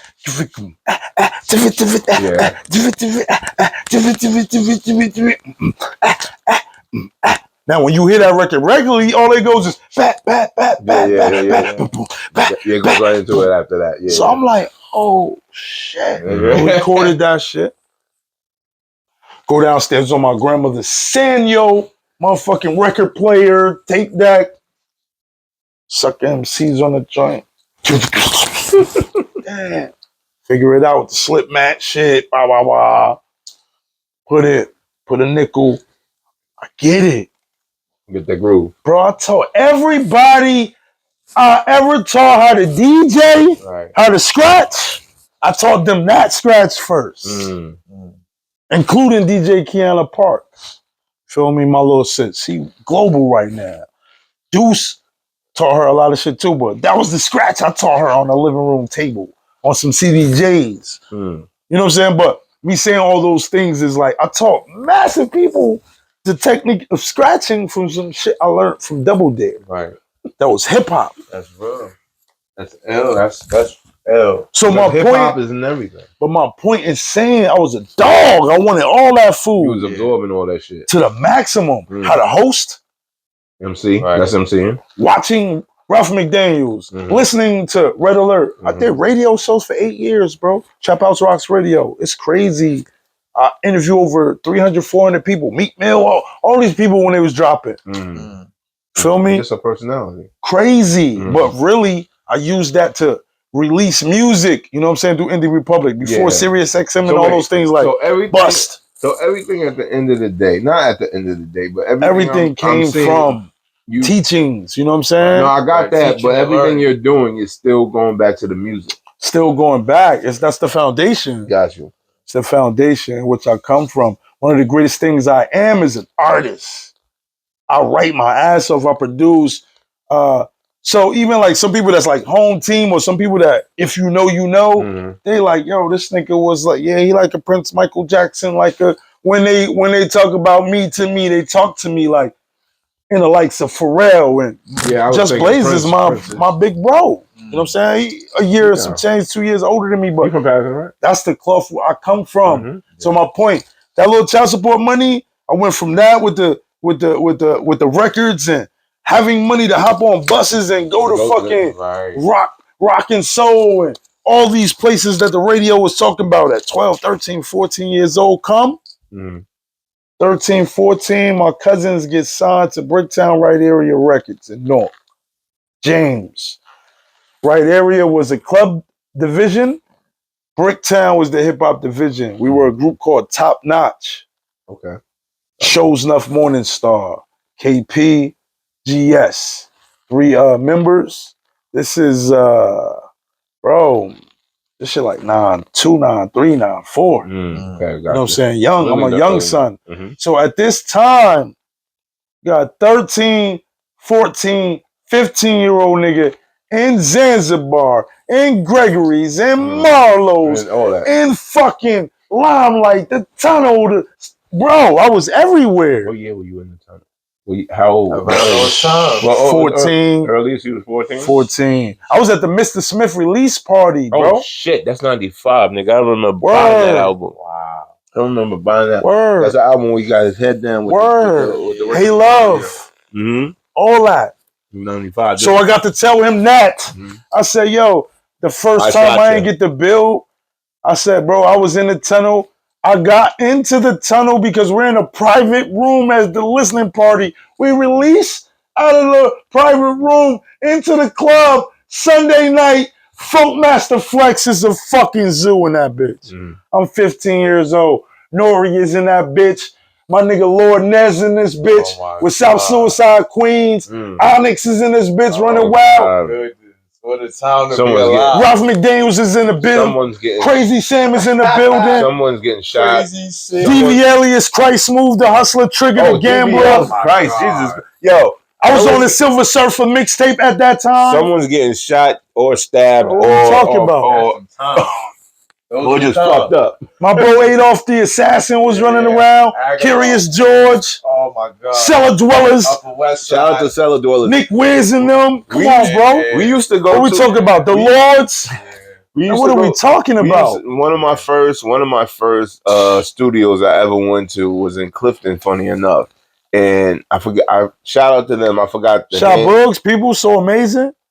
Yo, Cellar Dwellers used to go to the same studio and shit. Like this is like gotta be early 2000s. Word. Yeah. Shout out to them. Yo, man. Yeah, I love the Cellar Dwellers, man. Those, you know, again, a lot of those brothers are from my lineage.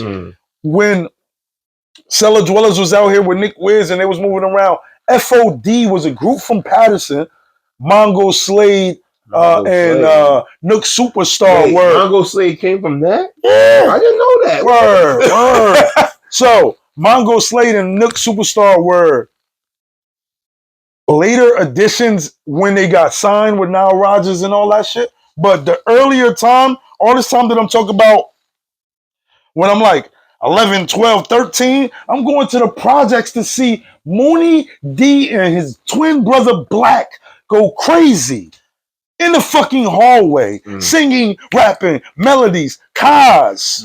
I talk to Kaz all the time, bro. I'm still waving the FOD flag. That FOD flag is that muscle team. That big warty shit. That's all, bro. All of us FOD babies. So wait, all of us. So muscle team comes from that? Or those the big bros. Them the niggas that was rapping around us when we little niggas, man. Okay. I was rapping already. Was around the same age, right? Yeah, all of us come from I'm older than them though. You know what I'm saying? I'm a little bit older than them, bro. But me saying all that to say, all of us, we come from that lineage. Malik, top of the line. When you see Wardy, that CCP and main shit, bro, is right. That shit been like, some niggas fuck with each other, some niggas don't. It been like that forever. You know what I'm saying? But when you see that Keep It a Bean podcast and all that, shout out Malik. Keep It a Bean. Malik has been one of the most incredible songwriters, producers, rappers from my city. You know what I'm saying? He been a plug. That's his partner, right? Word. He been a plug though. Malik been a plug. You know what I'm saying? RIP. A lot of Keep It a Bean. Yo, we need to do a cross whatchamacallit podcast. I've been thinking about this. So you know what I mean? Need to have them up here. Word, that'll be dope, man. Wardy is making noise right now. You see what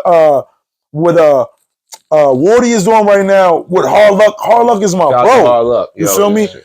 His uncle Nati, his pops and them, like I was around them when I was 8, 9, 10 years old, man. His uncle is responsible for us, a lot of us being incredible MCs in my city. You know what I'm saying? What does his uncle do exactly? Nati was that boy father. You feel me? Like, bro, like was one they helped show us entrepreneurship. Rest in peace to Daryl, Dawu, the same Princess. You know what I'm saying? Like, these are some of the black vendors. Mark, DJ Mad TOF. These are some of the black vendors in the early 90s that we seen business store owners. They had all the flyers in fashion. Shout out to Sha Allah. You know what I'm saying? We can never, some of my fashion sense came from Sha Allah. Them taking me to the city at 12, 13 years old, showing me how to cop, showing me how to go to the village thrifting, going to get the last year polos that the rich people don't want no more for $30 and that shit $300 in the store. That's crazy. You feel me? That's how you really do it. Just showing me, bro, this is shit I was doing at 7th, 8th grade. You know what I'm saying? R.I.P. Brian. Damn, man. R.I.P. Brian, man. One of my bros from my block as well, man. Johan in like 90, 91. They was like seniors in Kennedy. When the house music dropped, Johan and DJ Sane had one of the biggest house records out, making mad noise. My man Brian. All these, this is when the mop tops was rocking and bros just started doing the fades with the locks. And we wearing the baggies. Hip house is the movement. Niggas is really dancing and shit. Like, all these bros is 15, 16 years old. I'm 11, 12, and I'm following behind them, setting the trend. You know what I'm saying? Really started dancing the house music like 88, 89, bro. But that was that era too. Word. 90s, by the 90s, I was already respected by the dancers. Fast forward, if you ever been to Skaters World in Wayne, New Jersey, I am responsible for the 8 to 8 skate. Me alongside Just Blaze and AP. I am responsible for that shit, dog. What's the 8 to 8 skate? The 8 to 8, 8 p.m. to 8 in the morning. We started that 1995 Thanksgiving, bro. Shout out to Kenny. Shout out to Chino XL. Rest in peace to Chino XL. You feel me? So I could keep name dropping, or if somebody wants to say that, but this is, I'm just giving you my history. You know it's weird you say name dropping, and then I don't think we recorded it, but one of the first names you dropped was Game, talking about you being in the magazine. Word. At the same word. Yeah, so that's just that's crazy. But now you got everything to back it up. Man, and to stand on facts, there's a lot of things I don't speak about right now because of what old boy going through. And I got you. And a lot of things that a lot of people known me for. It's funny how I know exactly, and people can figure it out, but I know exactly who you're talking about because I know someone else from the town that knew of his situation. Is always old boy. Word. And we're gonna keep it at that because some of those things that I want to erase in my career, but just giving the timeline. So fast forward, that shit me saying, fucking with them top notch. Fucking with them allowed me to come out and perform with a rap group. This is around the time Black Music Expo is still rocking. 91, 92. Yeah, you're right. You know what I'm saying? Group was called Top Notch. We had a record called Jam at the time. It was very dope. We had a few other records we were performing, but at the time we had a house artist named Koye Kush. So we would come out performing as artists, and then as Koye would come out, I would change Koye. Koye Kush? Maybe Kosh or Kush. I can't remember. I still got the black and white somewhere. But I would go change clothes from rapping and go house dance to his 2 fucking records, man. And again, that allowed me to go to places where adults were. I don't remember. I feel like his name was Melvin or Maurice, the gay guy that used to be at the door at Club Zanzibar. Bro, I was like 13, 14. I had my cousin's ID. He knew it wasn't me. He told me. I thought you was having, by now you would have like a fake one. No, I never had a fake one. Oh, everything else was my face card was so fucking valid by 15 because of what I was doing as a dancer, because of what I was doing in any cypher, because of how I dressed, because of how, you understand? No, the visibility. Now those bouncers at the tunnel Remember me when they see me at the record store? Remember me when they see me at the other club? It didn't even occur to me. You being a dancer and having that affiliation. I got you. You go in that bitch. Yo, I know at the Zanzibar I became famous. I became famous. Club Marlowe's, Gregory's, shit like that. Because fashion shows that was popping, your way to get exposure as an artist at that time. A comedy show, a fashion show, a fucking, you know what I mean? The people are there Bro, for that. Man. North has always been alive. Patterson has always been alive, man. So I'm telling you, bro, I want to really give you the steps and then let it go. But from there, James get caught up in drug distribution and some shit, lose the label. 14, my cousin go to the army. The other cousin go down south. I start my own group, Dysfunctional Juvenile. Gotcha. This is the time when it's in the 90s. Illegal, all that shit is dropping. We on some hard-headed little niggas. Yeah, as you should be. Word. We went from Dysfunctional Juveniles, 14, 15, 16. Matured a little bit. I started with the Kennedy High School band, dancing and doing all that shit. Dancing brought people to us. We bring them niggas to the skating ring. Now we in there every weekend. Friday nights, it ain't really a party. Just Blaze working the food court. He's DJing already. Because Just had been DJing house parties for the Catholic school people that we was friends with. At like 11, 12, man. He already had the 1200s. He was DJing. Word. His brother Pound went to school with my cousin Brian, St. Mary's. I went to school 5 blocks down on the west side. Shortly after that time, Justice DJing already. He's in high school. He's at Don Bosco. I'm a freshman now. He's in high school. Now he's DJing and working the food court. Now we convince these motherfuckers for us to do a fucking party. 8 to 8. We do that party. It's successful. So that's he's the DJ. We're on the mic hosting. Me and him was rapping. His brother's DJing with AP when we rapping. That's my original crew, man. Foundation of Brothers, man. Just Blaze crew is FOB. Foundation of Brothers. Shout out to him. Shout out to the Cream Team, Moldu, Goo, RP Fred Fox, LaRue, Nasty Natives, DJ Pound Cake, man. RP THRU. Those are the members. Foundations of Brothers. I'm missing some of the DJ Gladstone. You know what I mean? But my brother DJ Pound Cake, man, those are my brothers. We don't, our families are tied. We don't be talking, doing business together. We all live different lives. We do business. But you know what I'm saying, bro? Crazy with it. Pound is in Vegas, man. And he's one of the biggest DJs out there. You know what I'm saying? I met Just Blaze one time. That's my heart. I met Just Blaze one time at a beat battle. I used to do beat battles all the time. And I played this one beat where I flipped Frankie Lyman, Goody Goody. And I think he came in on that and he was like, who made that shit? I was like, man, he fucked with it. And then I have a clip, I have a video clip, hopefully it's still in my phone, where I'm playing it.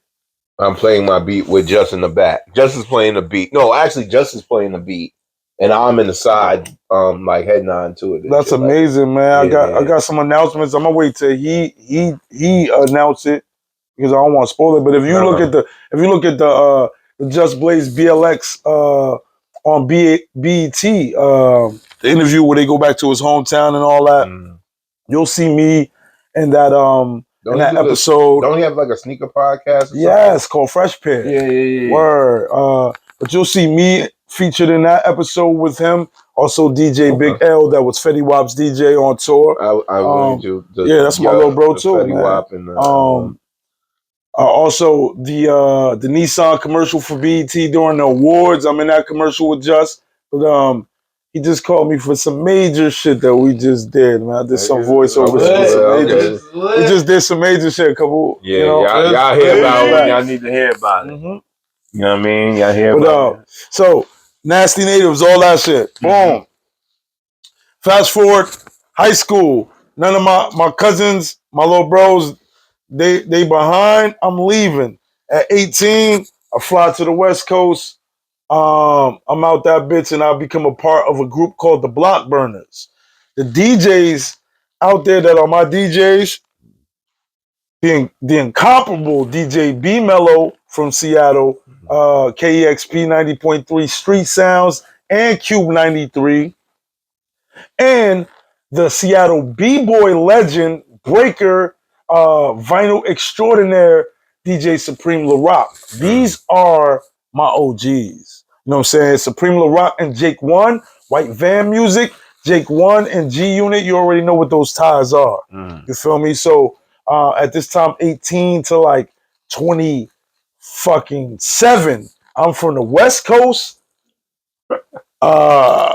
Mississippi with Factor, Dirty South, David Banner and them, Heavy, the Nothing to a Boss. I was working with Frontline Marketing Promotions. My manager at the time was Screwdriver, Peter Garrison. God rest his dad. He passed at 04. So since 2004 to this current date, I've been doing everything independently from his death to this date. So 21 years. I've been doing everything. Any film you see me in, any production credits, anytime you see me style anyone, any business that I've opened. Who have you styled anyone that we may have known, or the up and coming acts, or what exactly? A bunch of up and coming acts, but I styled on a lot of like films, a lot of magazine shit when print work was super active.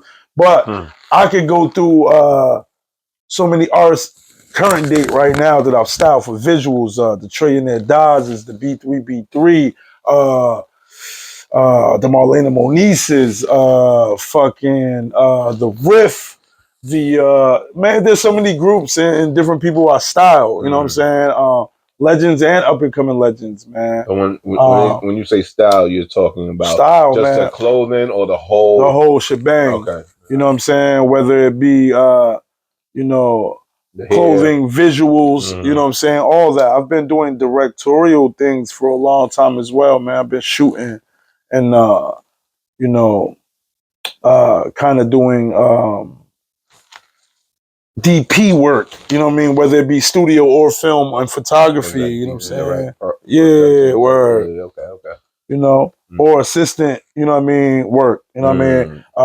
Shout out to my man Mingy, man, John Mingalone, huge director in hip hop music video, R&B.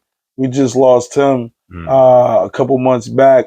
Mingy meant a great deal to me. I only met him a couple years, but I admired his work for several years, man. This is my Jersey City family, man. Heavy, man. So shout out to my man Jules Cortez, one of my very close brothers, who is a very close brother with Mingy. So I've been doing a lot of things, man. All right, so Jamal Hall. All right, so the mid-90s, in the early to mid-90s, you had your groups. Let's get into like on the West Coast. I evolved from 18. You went to the West Coast. So how long you was out there for? Man, like from 18 to like 27, back and forth. Oh, back you know and what forth. I'm saying? But living out there 4 years solid, 3 years solid, straight. Okay. Coming home to see motherfuckers week 2 funerals, different shit. What part of Cali? Inglewood, Cali. Okay. Then also from Inglewood, Cali, Seattle, Washington. Also, that's a music scene up there. Tacoma, but being part of the music scene, you know what I'm saying? With the Stuck Under the Needle, the boom bap, being a part of the people that really had their hand on the culture. What's that atmosphere? Massive Monkeys. What's that atmosphere on the West Coast? Because I know they have that atmosphere, but it's not really portrayed because everybody. It was like it is. It was like it is right now. Oh, don't get it fucked up. Emerald City is cripped out. Shout out to all my ones. My day one is out there. Emerald City, like Seattle, cripped out. It's Bloods out there, but Seattle cripped out. But I'm talking about the boom. I'm talking about the boom bap sound. Oh yeah, over there because they have it, but it's not promoted. John Moore, look up John. It was promoted. That's what I'm saying. At that time, the boom bap was what it was. Sir Mix-a-Lot was their biggest draw. But right? I'm just saying the gangster side was more prevalent, like more pushed out. Not with the music, not with the artists that were like out from Seattle. from that area. I'm just talking about the West Coast. Word. Nah, I thought you were talking about Seattle. No. West Coast, that's different. I know LA, the Bay. Because I know Seattle is really, Word. really musical. Like, I know that. But I'm just talking about on the West Coast. No, the West Coast musical. That funk, they do. But I'm talking about outside of Seattle. They have a boom bap scene, but it's not that out there in people's faces. That's what I was trying to say. Yeah, but in the city of Seattle, that shit was like Manhattan. That shit was boom bap. Oh, it was mixed up like that. You know what I'm saying? Word. Like, always been like that. You know what I'm saying? Since the 80s.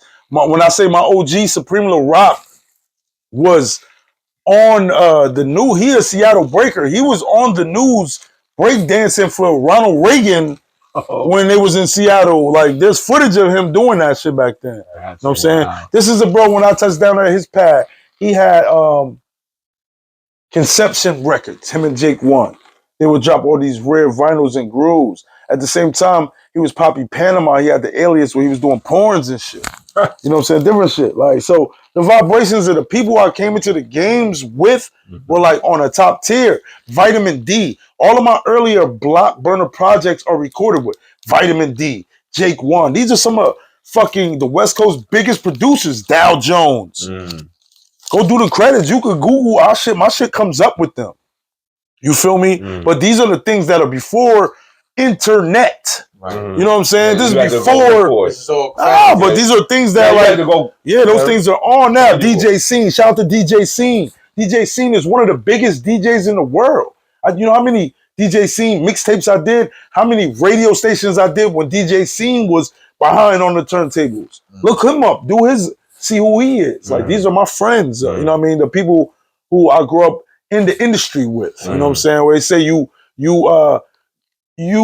stay around long enough, you and your friends become the industry. You feel me? Now, most of my idols are my friends. You know what I'm saying? Greg Nice, Teddy Ted, Special K, you know what I'm saying?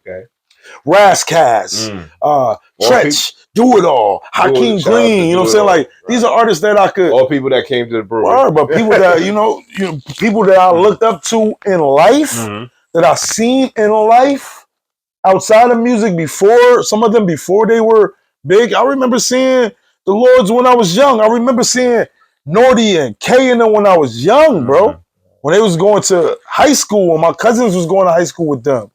When they downtown shopping, you know what I'm saying? Seeing Latifah young. That was, you know what I mean? Word. Naughty by Nature early group was called something Choice or something. New Style. New Style. Word. I'm abreast to the max. Yeah. I knew it was something different. I'm one of those keepers of the culture, bro. That's what I was in it for. To study it, to know it like that, to spread it with my young bros. They had like sequence outfits and shit like that. It's different shit, different vibrations. You know what I'm saying? The game was different. But I almost skipped. So at that time of 17, when I'm traveling with them, at the time when we're 15, when I was going through that lost emotion of James and that label going down, my cousins moving on, what I'm gonna do? I got the younger cousins with me, dysfunctional juveniles. We turned to Nasty Natives. While I'm Nasty Natives, I'm in the 4th Ward on Lafayette in the Boulevard, rehearsing in the middle of the 4th with my cousins on the sidewalk.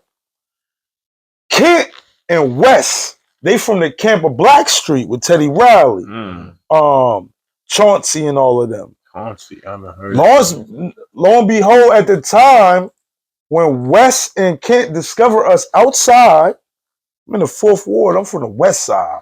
I'm in the 4th Ward with 3 cousins rapping and dancing on the sidewalk with girls around us. Niggas is like, pull passes and back the truck. Who the fuck got all the girls? Back the truck up. Who got all the girls? That's what they want to know. Truck up. Back the truck up, got out the truck, didn't stop us, listened to the whole routine, listened to the next song, and then took my number and invited us up the street to see their studio that was in the attic. And then bro was like, yo, I got to do something with y'all. So at the time, they was staying in VA. They was recording Black Street album. This is like before No Diggity drop, all that. Yeah. Right before then. Kent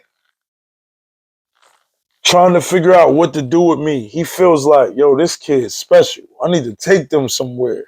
He takes me to East Orange, to Watchung Avenue. He takes me to Kevin Morris, Zay's Room Entertainment.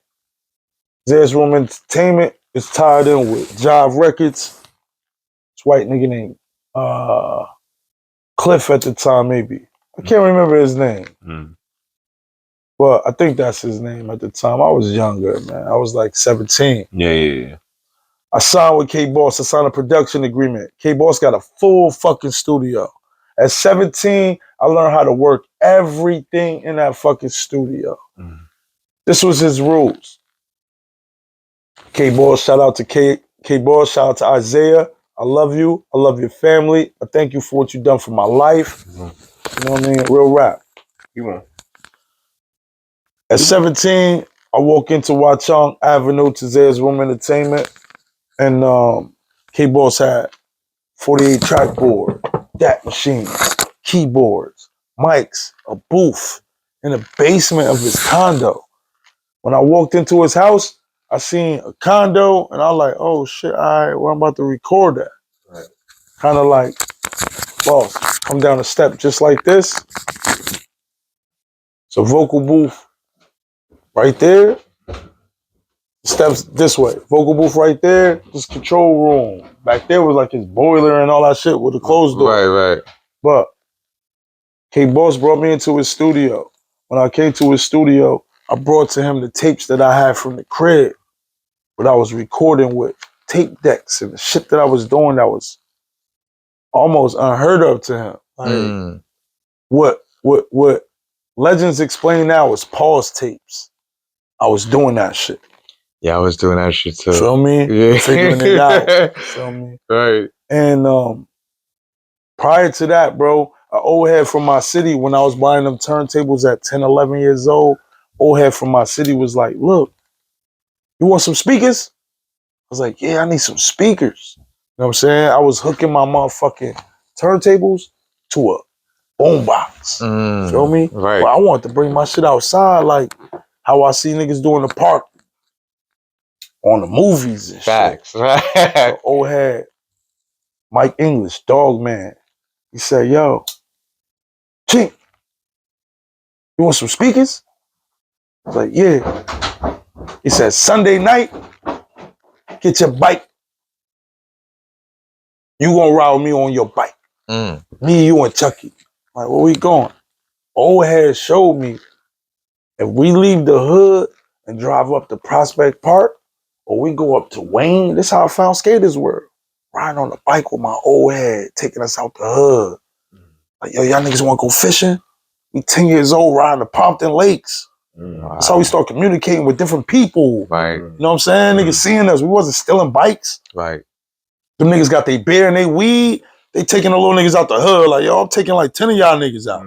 So either way, he said, yo, you want some speakers? He said, yo, Sunday night, we gonna ride to Wayne. Up the street. We go past Brook Slope, up the hill. By Morningside, Florence, all that shit. Like, where we going? He like, yo, we going to get some speakers. We gonna steal the speakers? I ain't stupid. Right. Like, we gonna steal? He like, Chink. Stupid ass. We ain't stealing no speakers. They throwing it out. I said, they throwing it out? I said, man, these people rich. They don't give a fuck about this shit. Everything they throwing out, I guarantee you when we take it, it work. I'm telling you, nephew. I'm telling you. Bro, we go. See a brand new receiver. Say, yo, I want that shit. Pick it up. Right. Where's this stuff at? The shit is up on like, Is it Jasper Street, like going up past Brook Slope, going towards Wayne. Up towards like Hawthorne, Heldon, you know what I'm saying? Yeah. Prospect Park, shit like that. But we hear all these areas, like different times. From the age, I'm like 11, 12, this nigga telling me on garbage night, we're going to get shit you need for free. But if you wait till tomorrow, it ain't going to be there. Somebody else going to take that shit. Gonna get it. You got to go get it when they put it out. Yeah. Niggas he ain't had no fucking car. Right. He had a bike. He'd take us on a bike. Bro, we coming back with that shit. Speakers on a bike. Bro, we got the shit on the handlebars. What up, niggas? We ride down. Niggas getting it there. So anyway. We're not leaving without it. We saying doing all that made me, when I got to my man's studio and I seen all his shit, I was like, oh shit. I just walked through a full house, and I got down to the studio, and this shit looked like Motown sounds. I'm a little, I had been to DML with Top Notch. I had been to some studios in East Orange, Newark, recording with that group. But now that group over. Now I'm back in the hood. A couple people got like little basement mics and shit. Yeah. My man Kent brings me to him. He's like, yo, I want you to work with him, get a project so I could bring this shit down to Teddy. He's like, but I can't take him down there right now. He young, you know what I'm saying? Whatever they was going through in life, them niggas was young men too. They was just older than me. K-Boss tells me, yo, I want to sign you after he listened to all this shit that I got that night. He starts doing different things on the board. I start touching the board and shit, and you see, I know what I'm doing. However, man, he has some rules. He said, yo, you gonna come here Friday on the bus? Have you done? You're gonna stay till Sunday. Have you done? Oh shit! Word. Have you done any other? I wouldn't say interviews. Have you done other podcasts? Not of recent. Not of recent. Nah, like not podcasts. Interviews. Interviews. Okay, interviews. Word. And the interviews are very standard, right? Yeah, or niggas they do their little research and just be, you know, rolling off with some shit they just came off of. Yeah, you know what I'm saying? Yeah, I got you. But, I just wanted to know, because you have a lot of stories. First of all, nigga, you... A lot of history, a lot of classic, legendary shit. If you haven't started, just write a book. Or start a series or some shit. We gonna do the film. We gonna do the film where it's like how 8 Mile is, how Purple Rain is, how we gonna do that shit. I got 2 sons. One right now is 17. One right now is about to be 8. Right. So if we catch this shit within this next year or so, they're all in those. Yeah, yes, sir. So it's been in the plans. It was in the plans before we shooting that series, but other things were more important. You know what I'm saying? But it takes a lot of time to get it, especially to get it right the way you want it or where you see it needs to be. Man, and it's all about having the right director, the right. I've been working with a few great ones, but the right cameras in the right time, the right settings, the right locations. You know what I'm saying? You have what? Old School Party 10-10 this year, 10-10-25. Oh yeah, that's coming up. Sidebar. Okay. Yeah. That's me getting a chance to show my turntablism. It's always an instant vintage set. Take them around the world. Take them to many places. Some places they don't think they're gonna go. You know what I'm saying? Curating it like a whole production. You know what I'm saying? Always like doing everything in that sense. Gotcha. Following the greats. A lot of the shit that they're doing. We're advancing the art form. So it's like when you get a chance to DJ, when people get to come out and see me, I want them to get the same feeling like when they see me performing music or when they see me behind the camera in the film. What's the first thing people come up to you that you think they, like, what's the first, I don't want to say job, but what's the first thing they think of when they think of you or see you? For me, it's the double take like, oh shit. Like, it's always, where do I know this guy from? So he does have that effect. Well, I never pinpointed. It had to become a thing where I had to become more used to it. Because at some point I used to get abrasive, like, yo, what's good? Why you keep? Right. Oh, and it's like people's approaching. I had to you got had to train my mind. He still got that Patterson in him. Well, yeah, that's just that jersey, that Tri-State. Yeah. You know what I'm saying? We outside and niggas are staring at you. And I'm very respectful of other men, so I expect the same respect. Gotcha. And I'm very manly. Like, I'll check a nigga on some bullshit, not in a way to degrade him. Yeah, just. But I'll be like, yo, like, what's really?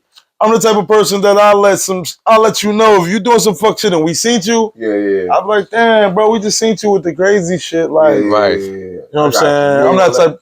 You gotta put it out there. You let it slide, they gonna do it. And I'm gonna let you know, like, ain't no crumb cake over not here. Okay. Like, nah. It ain't cool. Bigger or something.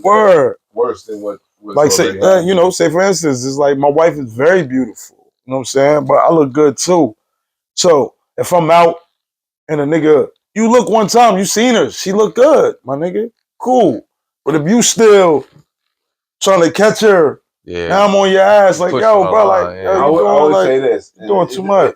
Not on your ass like that, but no. I understand. Now I'm on you like, damn, bro. It's a limit to that because I say like I would be like, if I look at your woman, that's a compliment to you. Yeah, like, yo, but some niggas be doing too much. It's respect. Yeah, bro. but if you continue with that line, some niggas be doing too much. Yeah. I work with majority women, bro. I see so many Fashion Week, bro. Like, let's keep it 1,000. Yeah, when you Fashion with Week, females, you see the Fashion Week alone. You see how hungry niggas be on? Nah, but worldbound, everything I love. And bitches too. Fashion Week alone.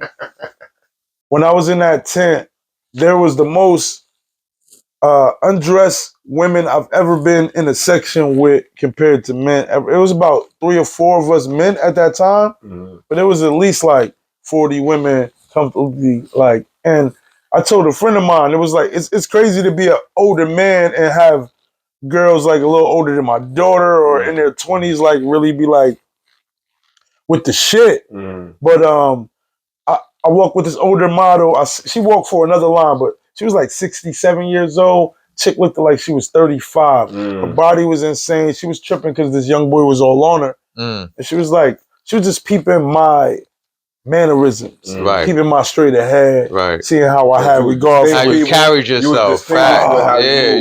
So when she finally said something to me, she said, "King, I just wanted to tell you, like, I really appreciate a man like you." And she was like, "Yo, this young boy over here, like 30-something years old, and he on me, like he really trying smash." Right. She was like, "I'm 60." I'm like, "What?" I came out and she's like, "Yeah, like I'm blah blah blah, my whole grandmother, blah blah blah." But you could tell like she probably very active. She's still in love. Right. She's still vibrant. She's still you know what I mean? involved. And she was an amazing spirit to see because that is my future of being. I'm still always be me, baby. You know what I'm saying? I'm never gonna be out of character, man. But speaking on that, did we finish with the GHSL? Now tell them what it stands for. Grind hard, sleep less. You know what I'm saying? The owl life. See how that go together? You know what I'm saying? Right. What an owl do? Okay, I see that. Up all You know night, what I'm saying? baby. Word. That was dangerous. It's going down that night. I walked the runway in one of the luxury suits, man. The Crush Velour with the I seen the white, fire, like the blue, insanity. We put the mask on the masquerade because, you know, it's for the ball. Those guys are about to go out to Paris to do, I believe in like November to do like Miss Europe. Like they're doing, you know, they do incredible work. Shout out to Demetrius, man. Shout out to Q, man. GHSL is the movement. Like I said, it's one of the brands I've been wearing for like 8 years, man. You see me in it, in a lot of visual. You see me in it day to day. I have a lot of the brand. You know what I mean? I wear it proudly. Shout out to April Walker and Walker Wear. Shout out to Clark. Shout out to Willie Esco. Shout out to my man Nelson Martinez. Shout out to Keith and them for Fubu. Man, but shout out to April Walker. I love April Walker, man. April Walker was one of the people I had my eyes on as a younger person who inspired me. Inspired me greatly because I would see her. I thought she was very beautiful. I thought she was very reserved. I seen other like rappers, like I seen her be in the midst and just be cool. And I kind of like took that piece from what I seen her as. You know what I'm saying? She's a person I respect dearly. And one of the new records I got, 3 a.m., I mentioned that Shorty got on Walker Wear and I got on Carl Kanai. Because I remember what that felt like to see Carl Kanai be a street brand that went on to luxury. So when I wear GHSL, it's one of those things to me that it's reminiscent of those brands, like how Fat Farm did, how Sean John did, how, you know what I'm saying, from the ground up, man. And so big shout out to DB Elias Christ. Myself, word, man. The big bro got a bunch of new records out right now. He's also one of the ambassadors of GHSL. We are a part of the New York branch. You know what I'm saying? Those are one of the things that are up and coming, man. We're very proud of this brand. We're very proud of the designers, what they've been able to do. The remarkable models. Shout out to Jay. Shout out to the bros. Yeah, man. It's not like working with a group of people that have a lot of the same visions as you, man. That they see what you're doing with their brand and they respect what you're doing. And you can join forces and make the thing bigger. I really didn't have to ask any of these questions because you pretty much gave me all the answers. Man, that's dope. Covered, baby. So I want to ask you though, right? Because we got pretty much your youth, how you came up. Shout out to Autumn Wind, man. We like I said, I don't know. I said we smoking our own. Branded. We drinking our own. We wearing our own. Branded. You know what I'm saying? Shout out to Dad Gang. I need more hats. Dad Gang. You know what I'm saying? Shout out to Dad Gang. It's been the fitted that I've been chosen to wear as of lately, man. You know what I'm saying? We can represent a lot of things, but it's a lot of things I want people to know when they see me, without me saying much. Pretty much the origin and how it started and how you got into a lot of areas, how you got connected with a lot of people in the industry, celebrities and things of that nature. What have you been doing for you gave me the first 20 years. The last 20 years of your life from probably the mid to late 90s. I just celebrated my 20th wedding anniversary. Congratulations. Like January, you know what I'm saying? August 11th is the birthday of hip hop. So August 11th, we celebrated our 30 years dating. Wow. Like, and it's just real rap. Hip hop shit right Word. Like loving hip hop. Not even on purpose. But you know what I'm saying? You see being that way. Certain shit that I feel like be confirmation though. Like, you know what I'm saying? So I've seen you in the last few years, and what have you really been doing? Have you just been you said you've been independent for what, 21 years? Word. So in that 21 years, how has it been? And you prefer to be independent, obviously, because you've been it so long, I would think.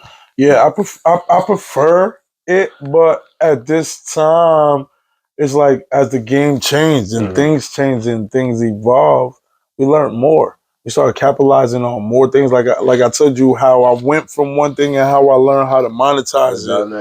It was the same. I've been a part of so many. There's a movie called The Umi. You can find that probably out by director Jamal Hall. I did the whole score to that. That was like 2015. Wow. You feel me? So then Living With No Regrets. I got joints on that joint, on that movie. You know what I'm saying? Do you know the writer crew that used to go by Big Draws? Chanel Red, of course. You know what I'm saying? We didn't even get to that part. You know what I mean? Word. You know what I mean? They got their own legacy as well. But it was a group they were promoting in P-Town. Was it NJ5? Was it NJ5? Word. Yeah, those guys are explosive. I was producing at that time, and I was with my partner at that time was a dancer, so we were getting in. Or I had to be seeing you at that time. Then she had a female singer that was like, I think half Spanish, half black. Forget her name, but we were involved in the whole her video. It was a shit too. It was around the NJ5 time and all that shit. So that's why I was thinking. I was trying. She had the bro Sean. I forget his rap name. But you know, Chanel works with a lot of the greats. Another one of the people that I had admired for years. Like she didn't even know me. I know who she was. She didn't know who I was until maybe we know each other now, like the last 5 years. You know what I'm saying? But I had a relationship with her son for like over 15 years. I was always like a big brother to him in the hood. Remarkable photographer. Yeah. He was just another young bro that I felt was like a lot like myself. You know what I'm saying? Trying to get it out from there. Yeah. But he kept a lot of shit very black. He was a very proactive, very black. You know what I'm saying? Some shit that I loved about him growing up. Watching him, you know what I'm saying? I didn't know too much about him. I seen his fashion sense, and I seen that he was very much for the black and brown people. Got you. You know, doing things. Amazing vegan chef and all that. So, you know. When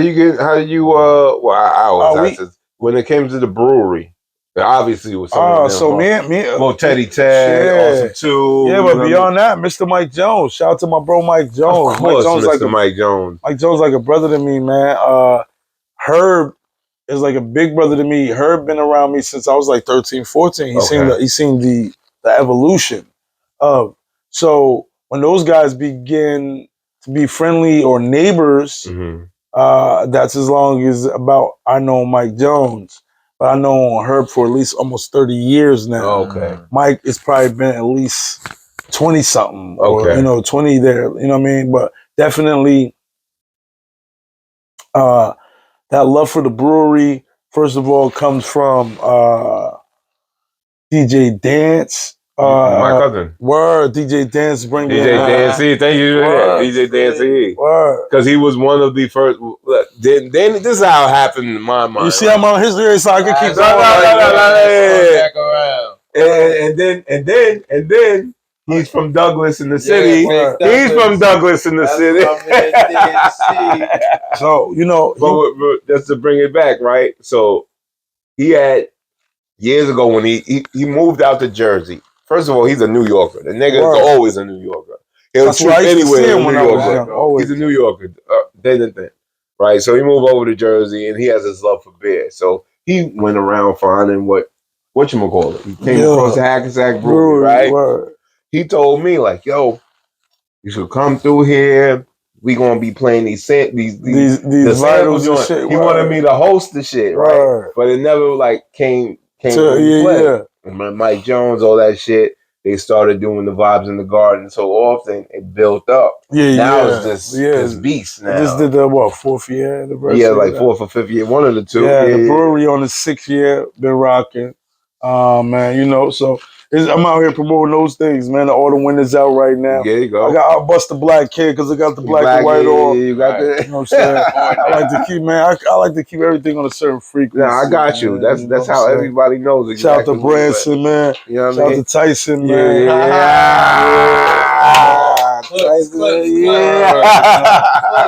Shout out to Branson, though, man. Harlem's finest. Y'all can go out there and get that right now, man. So Biggie rapped about it. Solidified. Man. You know, shout out to Al Harrington. Shout out to the Viola Strand, man. I was fortunate enough to be a part of that launch out here in Jersey when it happened with Green Thumb Industry and growing that Viola Strand, that Bubba Chuck when it dropped. And now Viola stands on his own. So shout out to A, man, for what you're doing, man. Shout out to Raekwon. They try to knock Raekwon down. Yeah. Shout out to I was at his spot a couple times. Yeah. Shout out to Raekwon. Man. Hold your head up, Shalal Raekwon. Already know what you're doing, man. You know, even when they shot the Wu-Tang series, man, I was able to be a part of amongst that while I was going on in my neighborhood and shit. And they filmed out? Yeah, they shot a lot of that in Patterson, man. And big shout out to Dave East. Yeah, that's crazy. Who was on set. He's out there. He got the remix, the bitch ass niggas out right now with Hard Luck. Go out and watch that right now. When you finish this, go stream Hard Luck and Dave East. BAN right now out. You know what I'm saying? But salute. Shalal Raekwon. Yo, shout out to everybody he dropped because I'm trying to get your asses here. I mean, I'm gonna speak about the people, man. That's worth speaking about, man. Definitely the artists in my city and surrounding cities, man. Jay Wonder, my little bro, Jay Wonder has been around me for a long time with his pops and his moms. I got to see him doing his thing, man. He's one of the most incredible artists coming out the bricks. Follow Jay, #1 DA. On all social media platforms and all that, man. One of my favorite MCs, man, from the spitting era, man, of doing what it is that we do. Him and Trillionaire Daz as well. TG Daz, I've been helping him cultivate things for years. I stand fully behind him, always, in what he's doing. Shout out to artists in my city. Hard Luck right now. You on a roll, baby. Yeah, shout out to Hard Luck for real. Moving crazy, man. I love you. Proud of you. You already know what we Time do, and effort, man. Putting that work in. Always work. Sure. You know what I mean? I want to. Yeah. Also want to big up Young Talk and All Star on that album, man, and Red, man. Those are premier Boss Mob artists. They did an incredible job on that On My Soul project, along with the features by Larry Love and D Black and Dawn. One of my favorite records on there. Is It a Crime? Young Talk is one of those records that I keep on repeat continuously, man. It's one of those records I feel in my soul. He's another incredible artist out the city. Big up D Black and Don, one of the incredible legends, spitters in our city. Brazio. I love what you're doing. What do they call you in the town, man? Nuff Starr. No. I understand that. Yeah, But I'm Patterson. You're like a basketball mayor or basketball, executive. Like you're like. I was the Diddy in my city before he committed that I bullshit. got Yeah. But I'm still, I'm still, you know what I'm saying? Those were the. That's why I say, you know, we're getting those early checks when Pops transition down there. Mm-hmm. Those are the ways we were able to throw parties. That and shit. foundation. That Yeah. Oh, I could get flowers for this. I could buy records. I could, you know, I could travel with this. I ain't gotta fuck with my moms. I ain't gotta pedal nobody nickel weed. I had a bag to fuck with. Shit, you know what I'm saying? And, listen, brother. Listen. We went through just about everything. Is there anything that you want them to know? Is there anything that you want to? Is there any questions you want to ask us? You could do whatever. This is it. You already did it. You might talking our shit, man. Yeah. But just running the history down, man, because a lot of people don't know the history. They think I just evolved from somewhere. Right. No, that's clear though. That's clear to make it know, and because you have so many ties to a lot of foundational events and situations and people that it's something like you would never know. But like when I seen you, I was like, Didn't I ask you? Did you do something? Like I'm the type of nigga that say that. I'll be like, and not even knowing that we had crossed paths so many times. EO Dub, Shalot, and this, that, and the third. So even like Lady Luck. Shout out to Chanel, Chanel was like my little sister, dog. Like she was me, her, and AP, the Center Impact movement. Okay, so since before the deal. So 13, 14 years old at the crib. Choreo and all that shit. She moved. She was living in Newark first, right? What, growing up? Growing up when she was younger, because she moved to my knowledge, she was like Inglewood, Teaneck. I don't know if they was in the bricks before that. She might have been, because when she moved. When I'm in high school, I'm a grade older than her. Word. So when she came through, she was rapping, right? I met Luck. She was rapping. She was in like 7th grade. I was like 15. Oh yeah, that was earlier. That was earlier. You knew her earlier. She was in like grade school. You know what I'm saying? She was Chanel. You know what I'm saying? Yeah, this is before Luck came. That's my heart. That's my sister. I love her, bro. I bust. You know what I'm saying? That's my sister. Shout out to Luck. You know what I'm saying? One of the most incredible MCs. Period. You know what I'm saying? Again, like a lot of us are close that live separate lives that people don't even know. Like when she came to high school, she was rhyming with the niggas I was rhyming. Word, that's dope. The same thing. Like, I'm not even know how many times you probably see me during them times, man. Probably because she had a group, Devon Dynasty. Word, I remember that group, man. Yeah, Devon Dynasty. You remember DJ AP? The white boy from Elmwood Park. Holy shit! Now I remember the name. I was like, wait, that shit rhymed me. Word. Hell yeah, yo. The Addict. The legendary Addict. Miller Ave, man. Elmwood Park. That's crazy. Peter Patterson, that's Just Blaze's other partner, Negative Reflection Crew. Black and White. FOB established before that. So Patterson, we had FOD, Faces of Death, Cosmoni D, and Black. The first group before Mongo Slade and them got signed were now Rogers. Black was in jail. Kaz, Mooney D, Mongo Slade, Nook Superstar. It's signed. FOD out here running around, BET, all that shit. The first group from the town to get a major deal with Niles Rogers from Chic. You know what I'm saying? So outside of the legacy of Sugar Hill and what we had, Teaneck Inglewood going on out here. It's embedded in the history. You know what I'm saying? It's embedded in the history. Going on in Patterson. Word, you know? It's embedded in the history, Word, bro. It's definitely embedded in the history, man. Well, you're definitely a history book, man. Word, like man. you, from the beginning to the end, man. You live in that shit right now. Word, man. So what? I think you definitely should speak more, do more. Yeah, you definitely should, bro. Word. You got a lot to say, a lot of history. That's why I asked if you did. That's why when we can sit down and exchange. That's why I asked if you did any other podcasts or anything like that, because I've done radio for over 9 years and shit like that. Yeah, so he's done it. Word. Earlier. Now is the time for the creative process. A lot of the shit that I've been doing, building. Now it's time to make sure I got my Basquiat and my pieces out. You know what I'm saying? Whether it be in film, fashion, my mark, your my fingerprints is all over. You know what I'm saying? I got a daughter, and that same daughter that sent us out there to Crenshaw for Debbie Allen is now a junior in college, full-time dance student, dance major. Me growing up being a street dancer, a choreographer. You know what I'm saying? It's like I can't ask for nothing more. You know what I'm saying? I couldn't go to college. My daughter ended up going to college. That's my firstborn. My son about to go to college playing basketball. North Bergen. He going crazy. That's a 17, 18-year-old. 17 senior year. Yeah, definitely. Going crazy. I'm sure he's going to a D1 school. He's putting up numbers right now. He's been putting up numbers since freshman year. That was my other love. If it wasn't for basketball, rest in peace, Coach Tyrone Collins.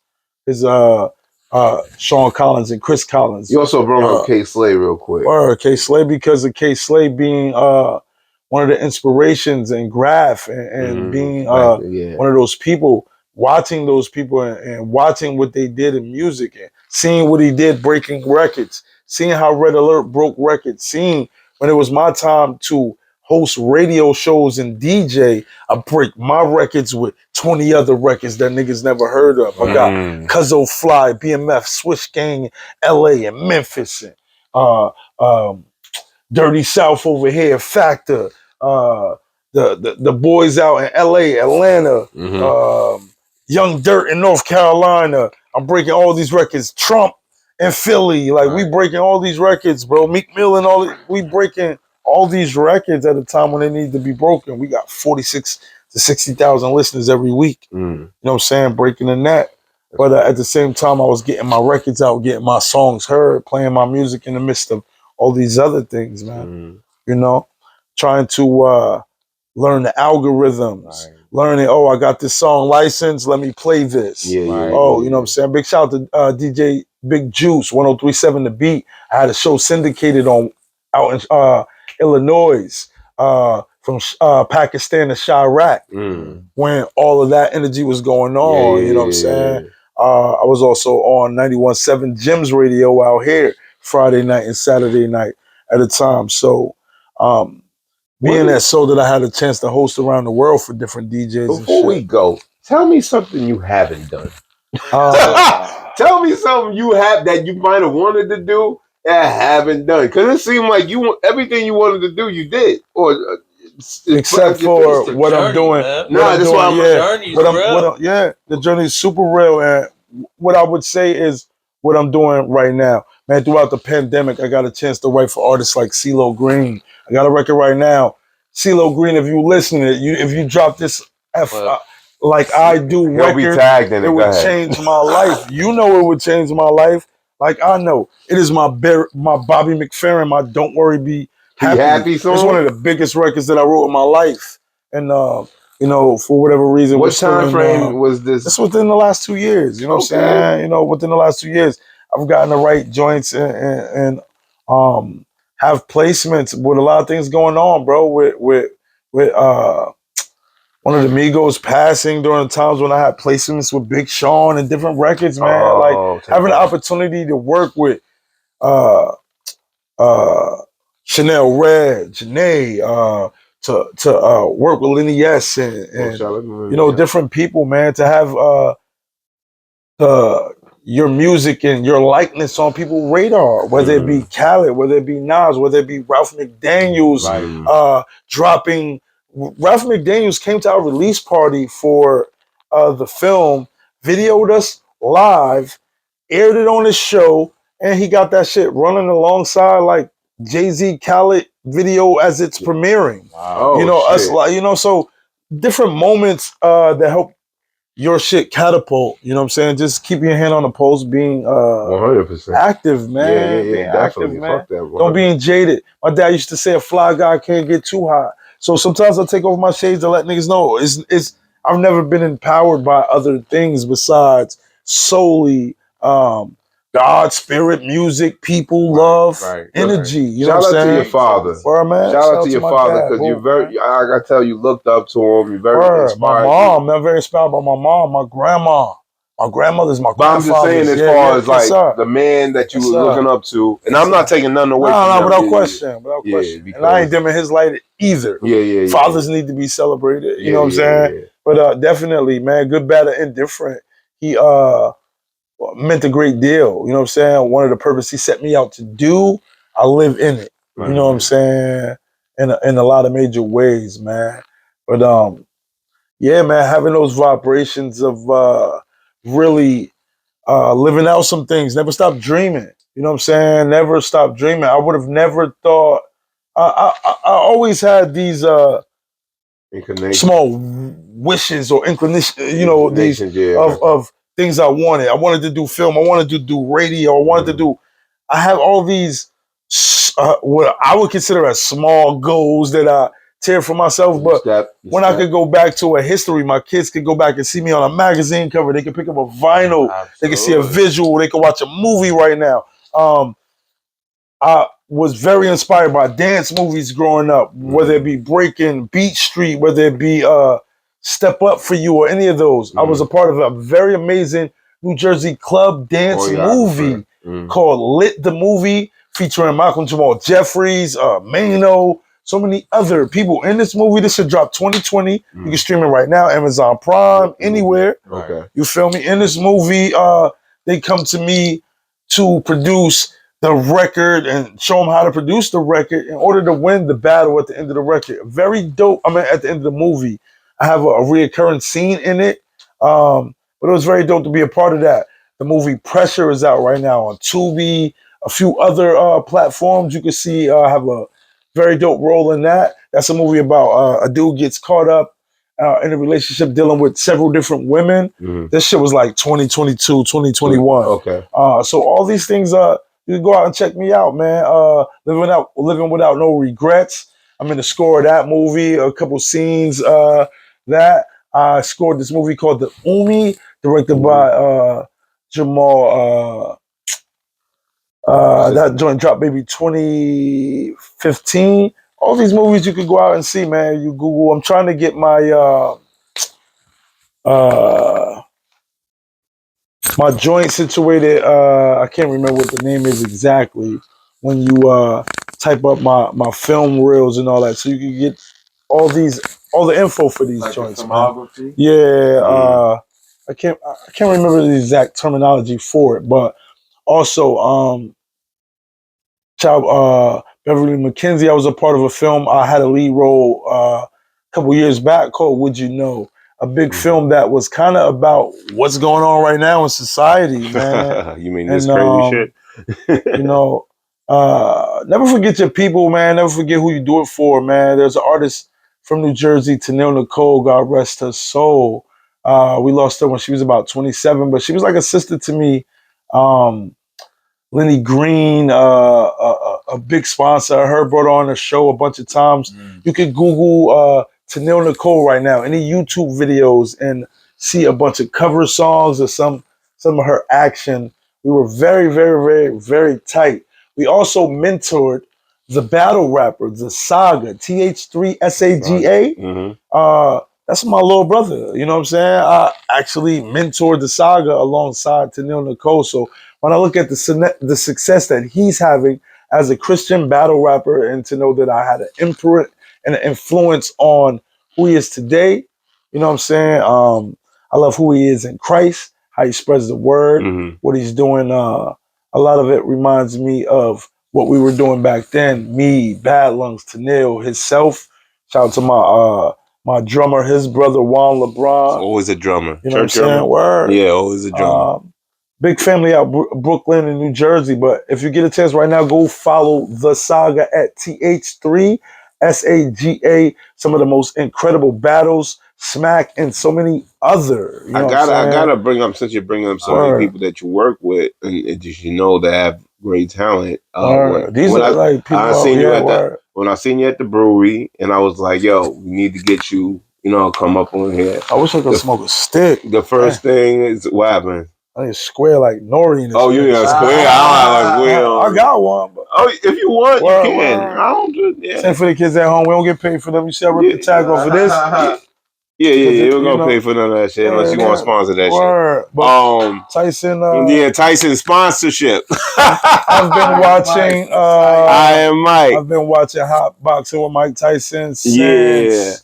Since he had since the beginning. You know what I'm saying? The beginning was very great. It still is now. I've been watching Drink Champs since the beginning to right now. Shout out to Nori. Shout out to YMVS Shampoo. My man Shampoo is now rocking at GHSL.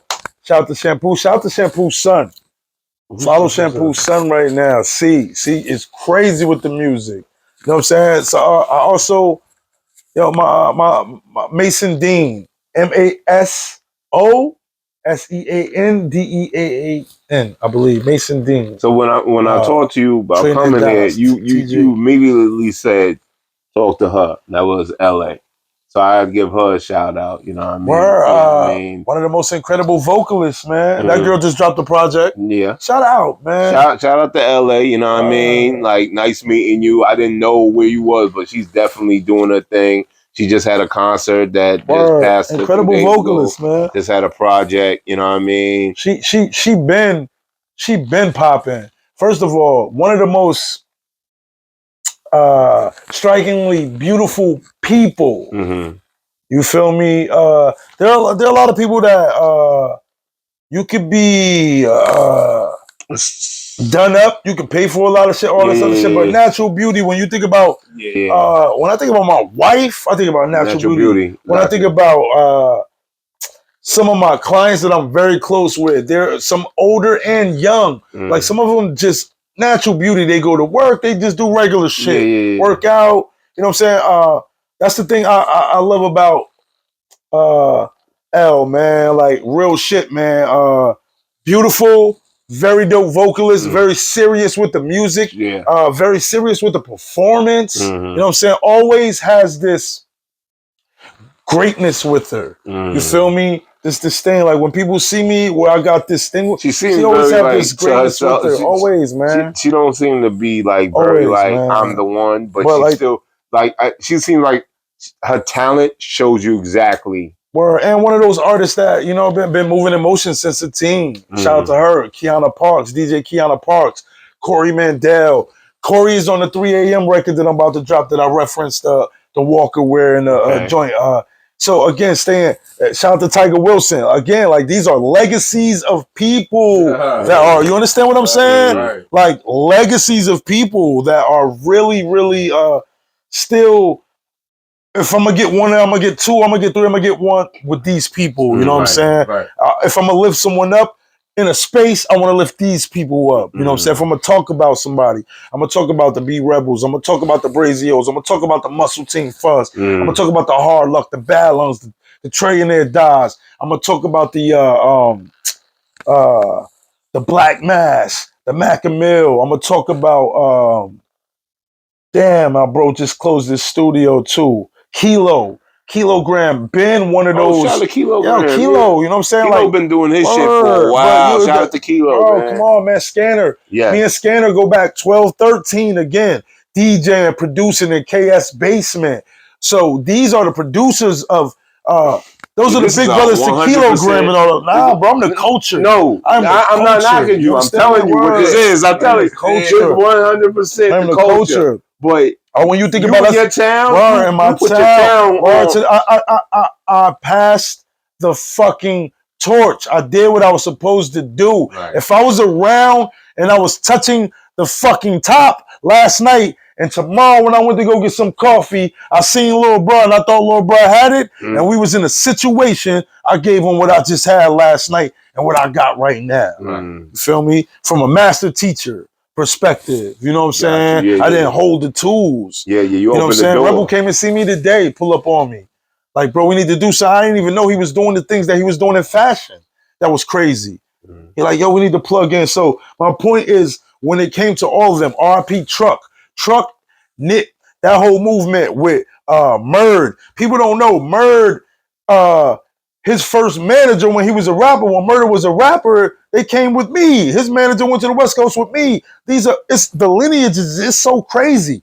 Truck was a young boy when Truck and Major Sounds was carrying records for me, Just Blaze, and AP. When I would print up fucking 75 passes to give them so that they could skip the line in Skaters World. For every pass I gave them, I got fucking $7 taken out of my money. I got $3, $2 maybe even. But I got 70 of my mans in the party from this grammar school, this grammar school, that's how I became the man, bro. I dealt with equality.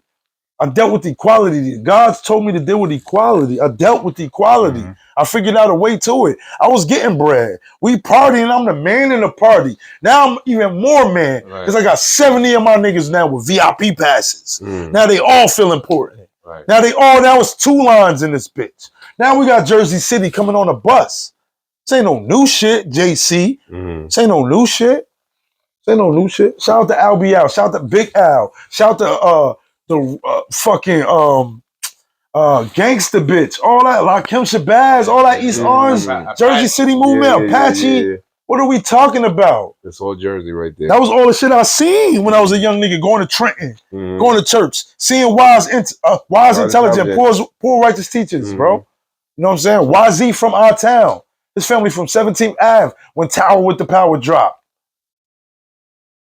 When you understand what I'm saying, bro? This is like pre-internet. This is vinyl. This is culture. This is Jersey. This is culture, man. Big culture shit, man. So when people see me like dating back to that, now when we see what DJ Quest is, Q&Q Entertainment, me learning how to DJ at 10 years old and that Jazzy Jeff shit, I taught my cousin Q, Quan. Quan is the co-founder of that Q&Q Entertainment, the motherfucker that started all these niggas DJing and then started the studios, and now is this big ass director doing what he does. He's incredible at it. But me and Quan, I teach Quan with Jermaine. Me and Quan have a DJ crew. We teach motherfucking DJ Quest. He a little dude, like 11, 12 years old. Quest spawned motherfucking Truck, Goldfingers, and all them. We teach teach DJ talent. You understand? It's a whole lineage of those lineage of people spawn all these niggas that's out right now. T Moody's, Money Cracks, all of them.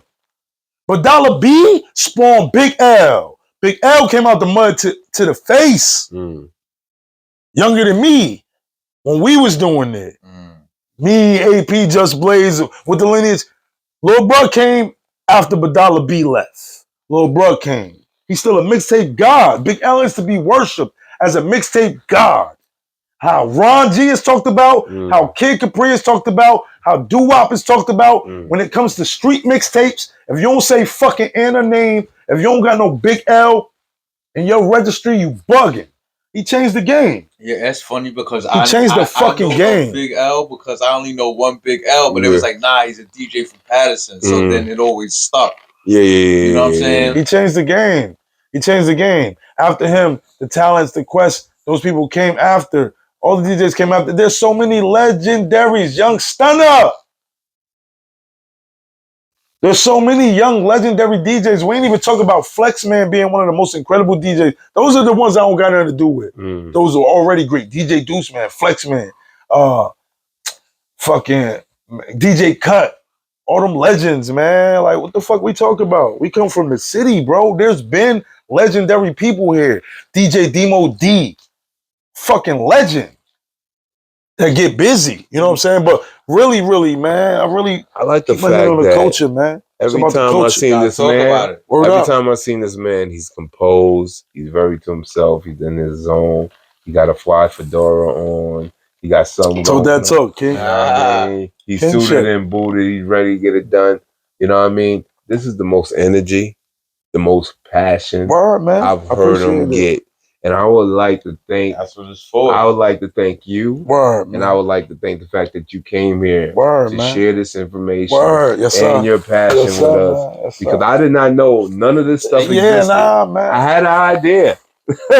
But I didn't know how far the rabbit hole went. Yeah, like that. Like you're definitely entangled in a lot of history when it comes to Black people, music. But the streets and everything that comes along with it. Like, you definitely need to talk a little bit more about this, and you definitely need, like, when you're doing the movie or the series, come back to you. Book, whatever. Definitely, because brother, man, you got, and you're not even, and you're not even done, man. Yeah. Right. You're not even done, bro. You're not done. You just getting started. I like the fact. I bring up the brewery a lot. Shout out to Mike. Yes, sir. I give you your props all the time. I shout out the brewery because it's something I haven't seen in Bergen County. He's hip hop in a long time, because there are a lot of times when it comes to Bergen County and black folk, they don't want to have events for us, or they want to shut it down. So right now, this being 4 or 5 years, and it's all family, it's a family event. Yes, sir. You know what I mean? It's for all ages. Yeah. You can go there and be yourself. The legends come eat some good food, network, talk to people, see people you ain't seen in years. You know what I mean? That's a great thing to have, especially for our people. And it's mixed, but I'm just saying, it's a good mix. Always a great vibration. But it brings people together. Music brings together. It's peaceful. So I just want to shout out to everybody at the brewery. Yes, sir. Always. What y'all got doing to continue to do it. I want to thank my guest, Nuff Starr. Go check him out on everything. Sir. The man does it all. He acts, he sings, he raps, he MCs, he hosts, he choreographs dance. He's a dancer. He styles you. He's a fashion model. What else I'm missing? Nigga, photography. Father, all that shit. Yeah. He's preacher gangster thug. Preacher gangster thug. Nigga, everything it can be. I love it, life, man. Renaissance man is the key. Yeah, Renaissance man is the key. Man. Definitely, you dress like one. You got the composure like one. Appreciate you. Thus, you are one. You know what I mean? Man. Listen, man, we could be here forever. Yes, sir. I know he got hit. Yo, each time I'm like, all right, he comes up with another name, another story. We should go, man. So, and this is the last question. Yes, sir. In everything we just spoke about, we talked about, and everything you just said, would you change any of it? Yeah, I would. Man. I would change one thing. I would change all the humbleness earlier. Because I've been better than niggas in so many facets. But I stayed out of people's way. You know what I'm saying? Yeah, I got you. I stayed out of people's way. I was one of them niggas that I never rubbed niggas the wrong way. Because my mother always told me, like, treat niggas the way you want. Treat people the way you want to be treated. Yeah. And one thing about me, like, the people that know me know, it's like I treat people those ways because of, other things, man. Well, you would have been a little bit more, not aggressive, but more, whatchamacallit, with how you are with what you do. Because sometimes it ain't about some. In the later years in life and maturity, you get to the I don't give a fuck more. Nah. No. I'm just thinking, like, when you get in a zone where, like, you don't care what people have to say. This is what I was gonna say to you. Oh, go ahead. Could be wrong. Sometimes people forget to celebrate themselves, or they never was taught that. You're right. You feel what I'm saying? So it's a difference between one being confident and somebody being cocky or arrogant. And somebody really, like, you know what I'm saying? Like, bro, you have to really be that your number one cheerleader. Yeah. You have to be your number one. You have to find a way to do that. You have to in life, especially when you head household, father, this, you know what I mean? Whatever it is, business owner, employee, whatever it is that you're placed in. Yeah. You know what I'm saying? You always want to make sure you got you. You know what I'm saying? And celebrating you is worth it. You know what I'm saying? Sometimes we have so many markers that we hit, and we so busy hitting markers that we ain't never celebrating the fact that we hit them. You know what I'm saying? So, it even takes me a little back as we going through the pod, and it's like I get to say certain things outward that is like, damn, it's like I really probably, because sometimes it's like I really feel like I lived the life of 10 men. Definitely 15 years ago, you know what I'm saying? As a younger man, like coming into the world like full blast, seeing so much as a child. You know what I'm saying? A lot of shit that'll be for the book, the movie, you know what I'm saying? Definitely have that. Just reflecting on it. It's like, it's heavy. That's why you're not even get to the point as a parent. My oldest daughter, like, she want to know certain things, and it's like, man, certain things could you even really handle? You know what I'm saying? It's like the fact that I told you how many losses I took since February 2020. The fact that I'm insane mind and body is all is well with me. You know what I'm saying? I know it's mainly God, it's mainly the Most High, and keeping that same mindset and that same energy. You know what I'm saying? Word, man. I want to thank you, brother. Word up, man. Walking the light. No doubt. My special guest, Nuff Starr. It's been a pleasure, man. The man that had lived lives of 10, 15 other men. You know what I mean? Needed that energy. Yeah, definitely. It's a blessing. Definitely. Got my co-host with the most, always rolling, always smoking that dear 103. You know what, man? I'm just overwhelmed, bro. It was a great episode, man. You know what I'm saying? A lot of knowledge, a lot of history. Yeah, definitely.